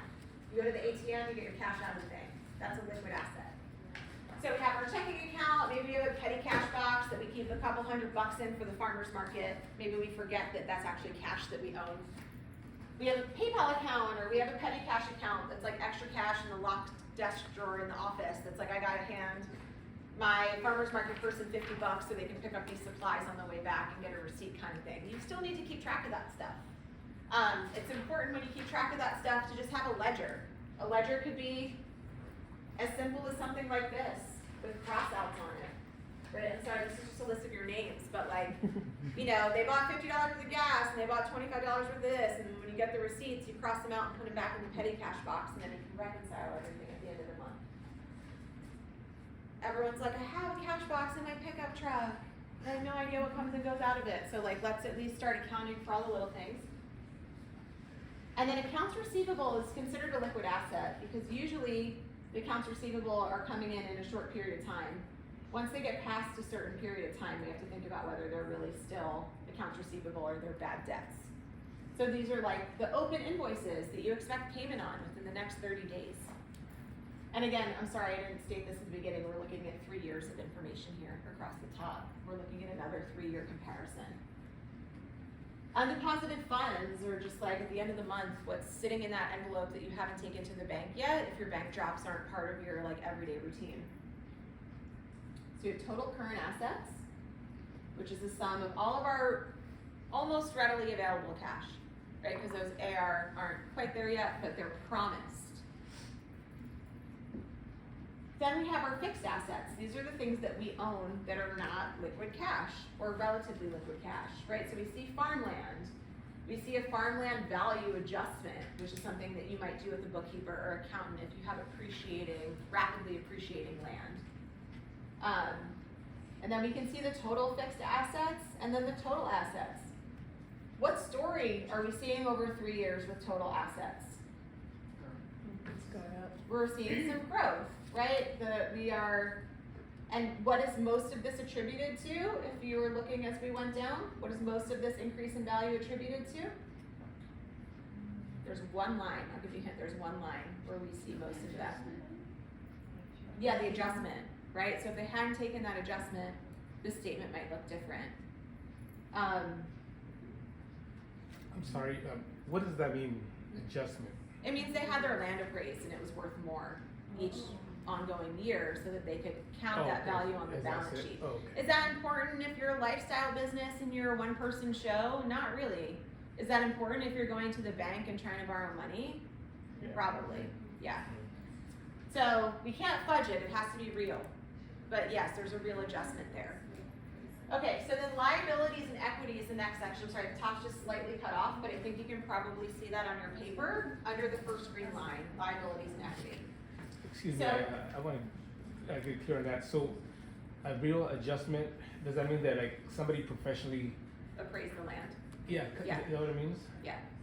Yeah, they have an appraisal done and they talk to their Can't tax be like you accountant go about on Zillow and, No. oh, okay. Okay, so liabilities and equity. And the FMV stands for fair market value, so it has to be proven. Liabilities and equity is the next section. If you remember, assets equals liability and equity. So the first part of the balance sheet has to equal the sum of the other two. We can't own all this stuff if we didn't pay for it somehow, or borrow to pay for it, right? So what are liabilities again? They're the things that we owe, right?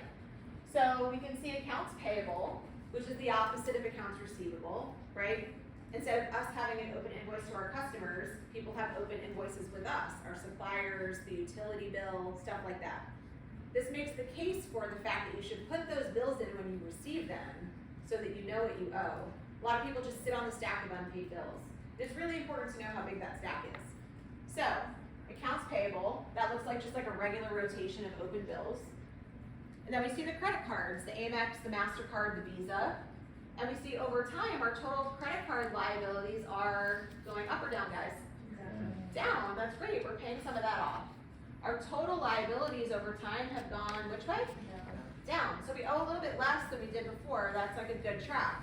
Our assets are growing, our liabilities are shrinking. Then we get into our long-term liabilities. This is the stuff that is, not just due soon. The long-term liabilities are what makes up your debt schedule. Your debt schedule is that document of all of your debt payments that you are required to make to not go into bankruptcy. The monthly payments on each of those get added up so that you understand your monthly debt service. What is not included in the profit and loss? Do you guys remember? What's the one thing that was really important that is not part of your profit and loss? Interest. Your interest is part of your profit and loss. What's the counterpart to your interest? Principal. Your principals. The principal payments on your loan are not part of your profit and loss. So when you get to that bottom line net income, remember it needs to cover your salary, but what's the other thing it needs to cover? Principal. Your loan payments, your principal and your loan payments. Very good. Okay, so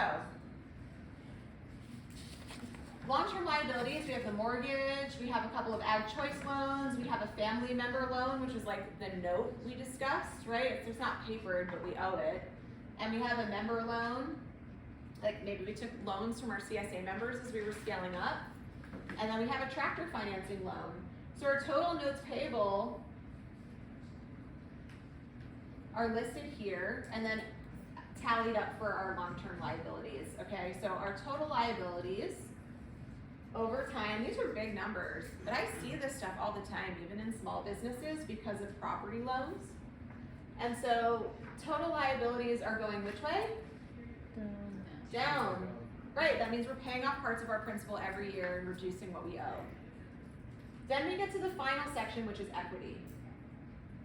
Equity feels like a confusing concept because it's like what we put into the business and what we take out of the business. Given like loans and how money flows through a business, sometimes we're actually taking out more than we're putting in, and that puts us in a negative position on paper. How does a business keep going if they're in a negative position on paper? Louder, please. More loans? Yeah. What's another thing that we can do that's a whole lot easier than a loan, and we tend not to necessarily pause when we do it? I'll give you a hint. It swipes. Credit card. A credit card. Yeah. So we kind of need to be careful with that because if we end our year in a negative net income, that's going to become this negative retained earnings, which is just a collection of the net income that we see over time. So our total equity was negative, and then it's turning positive, and then we see this total liabilities and equity at the bottom, which has to be the same as the total assets, right? Total assets has to equal liability. So when we made this fair market adjustment on the land, we had to balance it somewhere. We balanced that in the equity category, right? What we own, what we owe, and what we've invested in the business. So as that land is just growing based on market value, it's like an investment in the business that's holding in the equity bucket. Now it's a pretty advanced concept, but I wanted to explain it because you have to understand how everything balances. Real quick, from Yeah. a retained earnings perspective, is it fair to say that minus 61,000 was the net loss of the previous year's profit loss statement? Yes, this Okay. is cumulative. So then, how does it go from here to here? Well, we had a positive net at the end of the year Gotcha. that jumped it. Okay. Feel free to shout out any thoughts here. Why do we care? What's the number one reason that farms fail? No profit. That's exactly the answer I was looking for. How did you do that? You read my mind. Lack of profit is the answer, right? Sometimes we have cash because we borrowed it or we charged it, but if we don't have profit, we don't have a way to continue. So that's why we care about this conversation. So touching on cash flow and what that means. How is cash flow different than profitability? So this is the foundation of how the profit and loss statement and the balance sheet come together to create the statement of cash flows, which is not necessary to produce the statement of cash flows, by the way. It is like a financial document. When you look at like a public trading company and all of the documents they do produce a statement of cash flows. I don't think businesses of your scale need that, and I have a shortcut to tack it onto the bottom of the profit and loss statement so that you can look at everything together, and we're gonna get into that in a second, is that mechanism. Cash flow is the movement of cash in and out of your business on a day-to-day basis. Profitability is what you earn from your normal business activities, and When that remains a positive number and increases over time, the business is generally in a safe position. There are activities that happen that impact cash flow that are not part of your business activities. And one of those things we just talked about at length with the balance sheet, can anyone call out what one of those cash flow activities is that's not part of your profit and loss? It's paying your loan principals, right? If you're doing like, you know, financial trading or other things with funds from the business that would impact cash flow as well, like when you're sitting on, hopefully, a pile of retained earnings, you might go invest some of that, right? Or something like that. So it's important to think about those things that impact cash flow that aren't on the profit and loss. Now, I want to touch for a second on one-time expenses, right? We identified that as a category we definitely want to see on the profit and loss. But sometimes we have significant one-time expenses, like we're building that farm stand over time and maybe it costs us $10,000 over the course of the year. We're throwing all that money into the one-time expense bucket, but when we sit down with our tax accountant at the end of the year, then I'd be like, let's capitalize that, let's call it a capital expenditure, and put it on your balance sheet as an asset, right? Then our profits look like they're $10,000 greater, and our assets look like they're $10,000 greater, and our equity looks like it's $10,000 greater. Why would you want to do that though? It sounds like you might have to pay more taxes, but if you're in a negative net profit situation in excess of $10,000, it's not going to really impact your tax situation. It's going to make your books look a little better.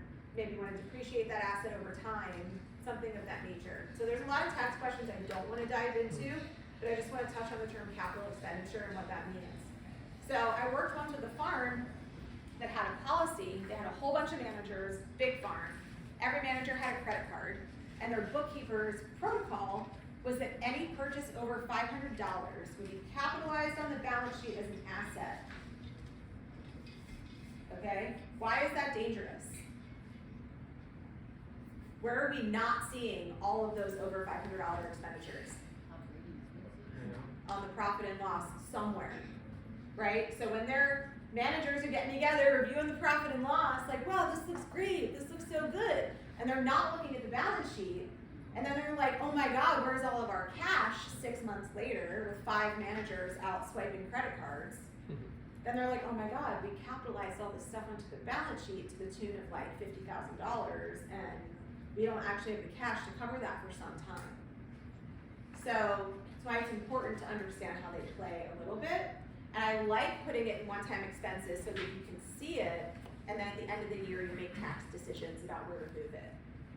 So real quick too, the capitalization just means moving an expense into your balance sheet. Right, taking an expense and making it an asset. Gotcha. Yeah, exactly. Good, great question and clarification. So how do we drive profit? We talked about this. We start with gross margins, right? Needing clarity for each of our product categories that we create. Then we understand how when that combines in our sales, how much money we have to support the business, potentially the debt and the owner's salary that we need to drive long-term viability for our operation. Okay, we are switching gears right here, so I just want to make everybody aware. We just did our profit and loss and balance sheet deep dive. Okay, and now we're moving into a discussion about gross margins and then a case activity that we'll do together. And then we'll break for lunch. So, what about gross profit by product? Okay, because we talked about gross profit by enterprise, right? The whole grouping of products in a category. Gross profit by product is an exercise that we do before we take something to market. And gross profit is an exercise of analysis where we look at what happened and did it turn out the way I thought, right? Where we look at all of it together. You can still forecast that too.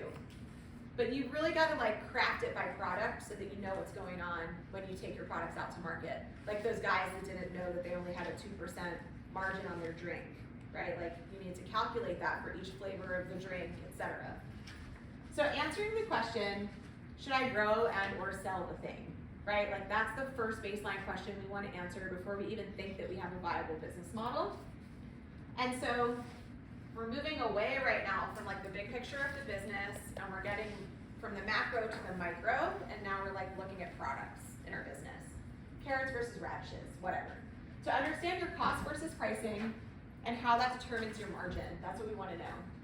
Ultimately determining like the cumulative success of the business. If your cost is too high, or counterbalancing, your price is too low, it might not be worth growing or selling the thing, right? If we're gonna sell a drink for $2 and our profit margin is 4 cents, it is probably not worth selling the thing. Okay. So gross margin can be calculated by enterprise. We've already went through that quite a bit. Okay, and then you can make decisions about growing, pricing, selling, and streamlining through the story of your profit and loss. Tells you. So what we need to understand is how pricing works across different sales channels. We already talked about this a little bit with like, if I want to sell to a grocery store, I need to think about the buyer's margin requirement and kind of work backwards from a price the market can bear. Right, like maybe I can sell a really fancy jar of seasoning salt for $10 off the shelf. But if I have to price it at $14.99 to be able to meet the buyer's margin, well, I better do a strong competitive analysis and make sure that's even something people are willing to pay. You want some flexibility in negotiating price when you go see the buyer. So if you don't know what your costs are, how do you negotiate price? Maybe you want to justify an equipment purchase, like you want to grow spring mix and you want to buy like a piece of harvesting equipment that makes that more efficient. So you can sell 5-pound bags of spring mix to like the juice bar down the street, but you don't know if you can afford that cutting tool that you really need to make it work. This is how you start to unpack that stuff. So this is like why we care about margins by product. And then like when we hit COVID and there's like a supply chain crisis, we need to understand how agile we can be to be able to make change in product supply chain too. So I just want to iterate that increasing production of a product without understanding its cost is dangerous, right? Like let's say those guys are doing like a test run of the drink and they're like, everyone loves it, the market loves it, let's go make like 5 million of them. That would be dangerous because they didn't really understand their cost. They just did like a market test. So without an appropriate margin goal, you can unknowingly be losing money and reducing your profit. So you're like, okay, I grow like the most amazing carrots. My property is perfectly suited for carrots. Everyone loves my carrots. I'm gonna just grow a ton more carrots. But you haven't done the cost analysis on it. That's probably a dangerous decision until you're sure it's profitable. Okay, so we talked a little bit about this too. When you're selling wholesale, your margins are probably gonna be smaller. You're not getting the full price that the eater is gonna pay for the food. You're getting the price that the midpoint buyer is gonna pay for the food. So that could be a distributor, it could be like a store buyer. There's a lot of different ways that shows up. Retail margins do need to be higher. You spend a lot more money selling the product, right? You have someone standing at farmer's market for 8 hours, 3 days a week. Or you're staffing your brand new flower store with people that are gonna stand there and sell over the counter, right? So blends of wholesale and retail mean that we really need to look at the big picture, drill down to the cost of the product, be able to look at the pricing in a couple different ways. So here's a margin example.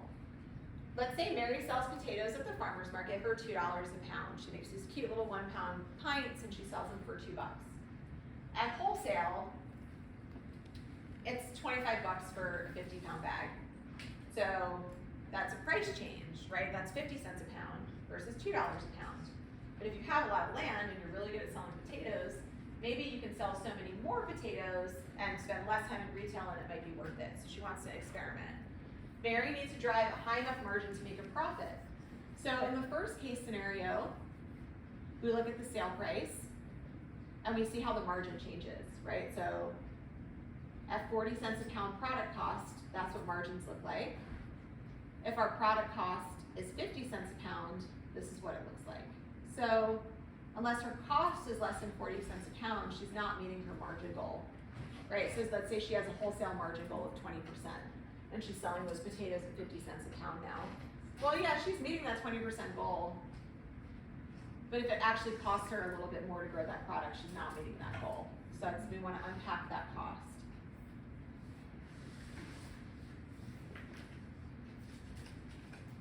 I think we figured out the farm and food business finances are complicated. And after cost of goods sold, we still have a lot of other expenses. And we have cash outflows that are not expenses as well.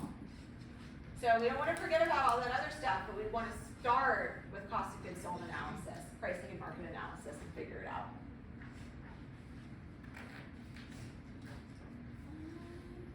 Okay, so the The purpose of a costing exercise is to understand the impact on gross profit.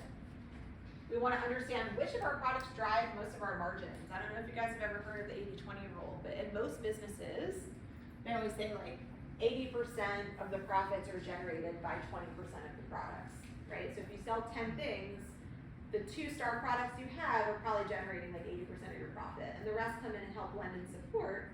But if you really want to drive your profits up, you want to turn up the ones that are giving you more margin.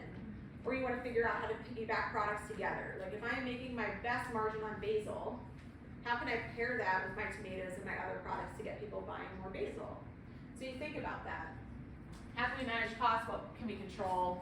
And how do we evaluate potential opportunities and know if we want to go for it? If we know if our products are stars versus loss leaders, we can make better decisions in the assortment. I think folks that do like a broad mix of products, like sometimes you do have a loss leader. You have something that you price low to get people over to your business to buy, and then they buy all the other stuff that makes up for the margin, right? So I'm not saying you can't have small margin products, but you better know what they are and how much of them you can really sell without kind of tanking the rest of your business. And also checking in with whether they're actually serving their purpose. Like, are they bringing people in? Is that really doing what it's meant to do? You guys know how, like, you know, you go into the store and like the rotisserie chickens at dinner time are like priced at a price that you know they're not making any money on those rotisserie chickens. You know they're not.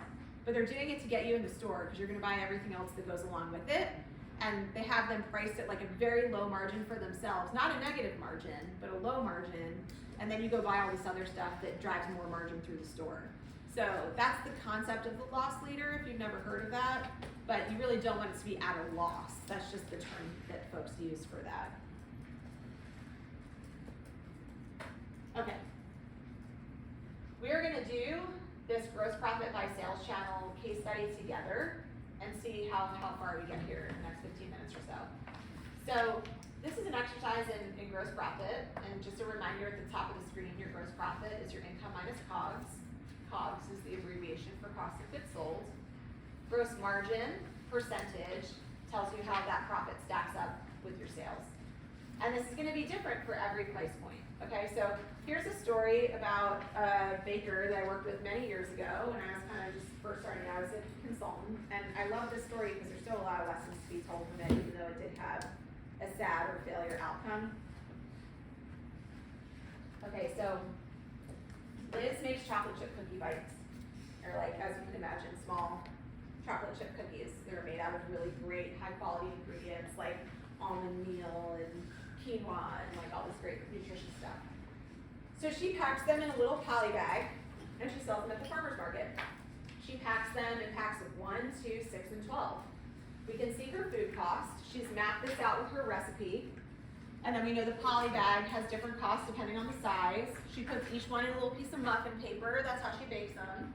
And then she puts a label on the bag for her baking company. Her total cost for retail is this. I'm gonna pause for 1 second. If you guys page through your packet, past the small farm profit and loss statement that we already did, and you get to this product costing sheet, this will help you without having to look at the screen too much.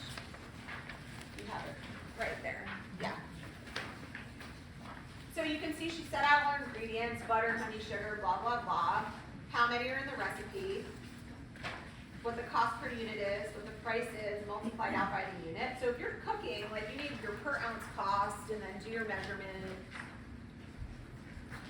And then we get a total yield. So we know that in her batch she makes 85 cookies and it costs $33.45, and so each cookie is 39 cents. Right? That's how we know that. And so you can follow along here, right? And then we have a retail price for the cookie bites, $1 for a 1-pack, up to $10.50 for the 12-pack. Her gross profit is listed there in cents, 7 cents for the 1-pack, $5 for the 12-pack. It's like that doesn't compute, right? You think about that, you're like 7 cents times 12 though. It's because of the packaging, right? So then we look at the gross margin, and for a pack of 1, it's 7%. For a pack of 12, it's 48%. This is the loss leader concept, right? They're coming up to her farmer's market table. They've never tried her cookies. She's not giving these things away sampling because they cost a lot of money to make. But I might go and be like, yeah, I'll try a cookie for $1. And I'm like, oh my God, give me the 12 pack, right? So she continues to sell the 1 pack because it's her customer acquisition strategy. So at least she's not losing money on it. Then we were like, okay, she comes to me, Liz comes to me and says, I wanna grow my business. I can't stand at the farmer's market all day forever. I can't do many farmer's markets. I wanna sell these things wholesale. The buyer at Whole Foods was actually my farmer's market booth last week and he totally wants to buy them. I'm like, okay, so let's talk about it.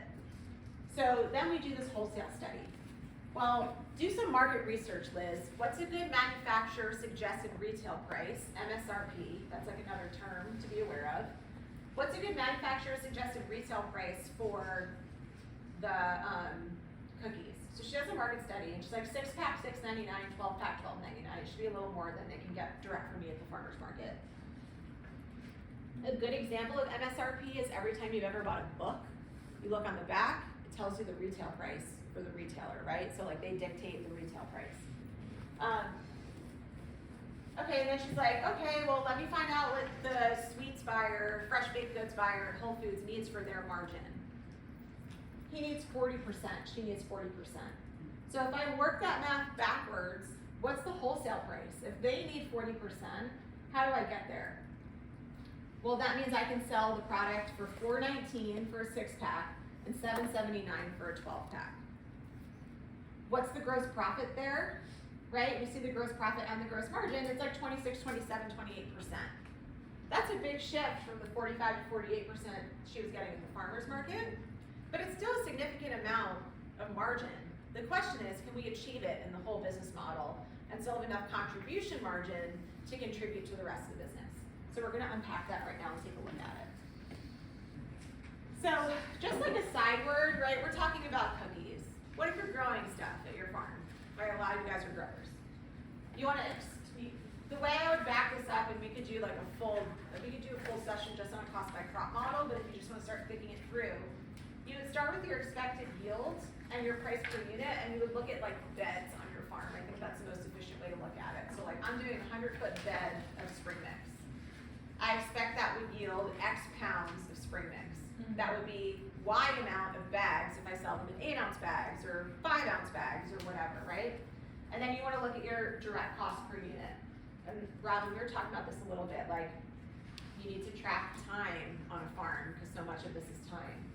Seeds or transplants, fertilizers, applied by the bed, the packaging, so like the carrots get that like thick purple rubber band maybe, and maybe they don't have any other packaging. Or maybe the cherry tomatoes or the raspberries, they gotta get like a clamshell, right?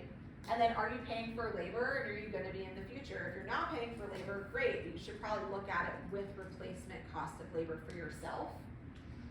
And then it's like time times cost by task. So it's like preparing the bed, planting, weeding pass number 1, weeding pass number 2, trellising, tying, second fertilizer application. How long do these things take and what is your hourly rate for them? You need to make a list. And then you can look at your gross profit by crop and then look at your planting plan and what's like the blended gross margin. It's gotta cover all the rest of the expenses.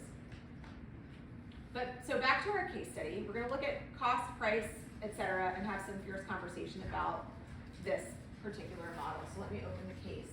If you wanna follow along on your laptop, you have this you have this in the Google file that you've all received, your personal one, so if you want to follow along, you can open it up and type in as we go. Okay, so here we go. I'm gonna attempt to use the computer and face you at the same time. We'll see how that goes. Okay, so this is the product costing sheet that you guys all already saw. It's in your packet, right? So we got to like recipe amounts. We looked at the cost of all the packaging, right? And then we go into this workbook. This workbook is something that you all will have a copy of after today. And, you know, here's the story, okay? Zena wants to market her cookie bites. She's doing farmers markets and holiday pop-ups and people like it. We've already been through the story, right? She packs them a certain way. She's trying to go into Whole Foods and a local co-op. At a busy farmers market, she sells 25 bags. We go through the quantities here. packed in cases of 12, and she needs to know how many cases wholesale she has to sell to make close to the same gross profit as the farmer's market. So if you flip to the next page, we all have the blank workbook. Okay, you can fill it in with pencil as you want as we go through, but I think we should work through this together. And I'm gonna ask you guys to help participate and call stuff out. So the questions we're trying to answer: how much gross profit do we make at a typical farmer's market in the first place? That's with a blend of the sizes, right? We couldn't even get to this if we hadn't done the cost by product and each pack size work on the prior tab. So pack size is important too, right? With packaging especially, it's not just about the cost of the unit, but the full package. Then we want to look at how much we need to sell wholesale if we want to match that gross profit. Maybe you look at it differently, but for the purposes of this case study, we're just trying to match the same gross profit. We're looking at like equal outcome. And then we want to talk about how the gross margin and gross profit compare in both cases. And then I'm going to ask you guys to help make some recommendations for the business owner. So let's scroll down here.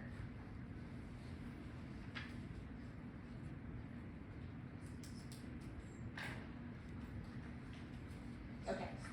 So at a farmer's market, typical farmer's market, let's talk about sales and gross profit. So if you look at this page and the prior page, and again, rip it out if you need to go back and forth if you want to. Let's talk through this, and I would love you guys to just maybe call out answers as you feel comfortable. What is her cost? What is her total cost for farmer's market for the one pack? You're gonna have to look at the first page. What's the cost for the one pack? 93 cents. So I want you to see how we can move through these types of spreadsheets together. And if you want to follow along on your own spreadsheet, you can, or you can follow along on the paper. I'll give you a hint though. The answer key is there. So if you come back to this at a later time, you can flip to the answer key and watch how the equations are programmed. Okay, what's the unit cost for the 2-pack? Someone from Robin's table. What? 134. 134, thank you. What is the total cost for the 6-pack? Let's go with Mario's table. 301? 301, awesome. And can someone from the back table shout out the cost for the 12-pack? $5.49, thank you. Okay, let's do the same thing with prices. Can you guys, at this table, go ahead and give me the prices for the 1-pack and the 2-pack at retail. So we're looking at chocolate chip cookie bites and at the retail price lines. One. And how about the 2-pack? Okay, and then Kendra and David, do you have prices on the 6-pack and the 12-pack? $5.50 and $10.50. If anybody is just lost about where we are in the packet, put up your hand and our team's gonna come around and help show you where we're at. Alright, so what do we have? So the way we build our spreadsheet tools at KTC, we create this like peach or yellow color. The TV is not doing a great job of showing it, but it's on the paper for where you put your inputs. And then the outputs that are calculating are gray. So like you can see where the equations already exist, right? So it just spat us out gross profit. You see that? Yes, we see gross profit right here that just calculated for us as we filled in cost and price. Can anyone tell me how the gross profit was calculated? Price minus cost. Woo! All right. Okay. I can tell we need lunch soon, but this is a good news. So, all right, units sold. When we read that story at the top, that paragraph, at a busy farmer's market, she sells how many units of each? Let's have this table unpack that section for us. How many units are sold at a farmer's market of each of the packs? Just reading through the story. You can shout it out to me.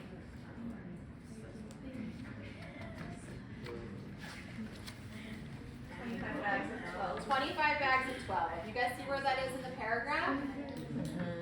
So once I pop in that 25, what's it showing me now? The sales revenue. Right, the sales are the revenue. That's gonna be $25 times the price, okay? And then because we already know our cost, it's calculating for me the gross profit for the whole day at the market. and giving me my percentage, and telling me how many cookies I have to bake, 300 cookies for all those 12 packs. And I know from my food costing worksheet on the very first page that I get 85 cookies in a batch. So how many batches do I have to bake? Okay, so we're gonna fill this out and see the whole thing unfold before us. So how many 6-packs do we sell at a farmer's market?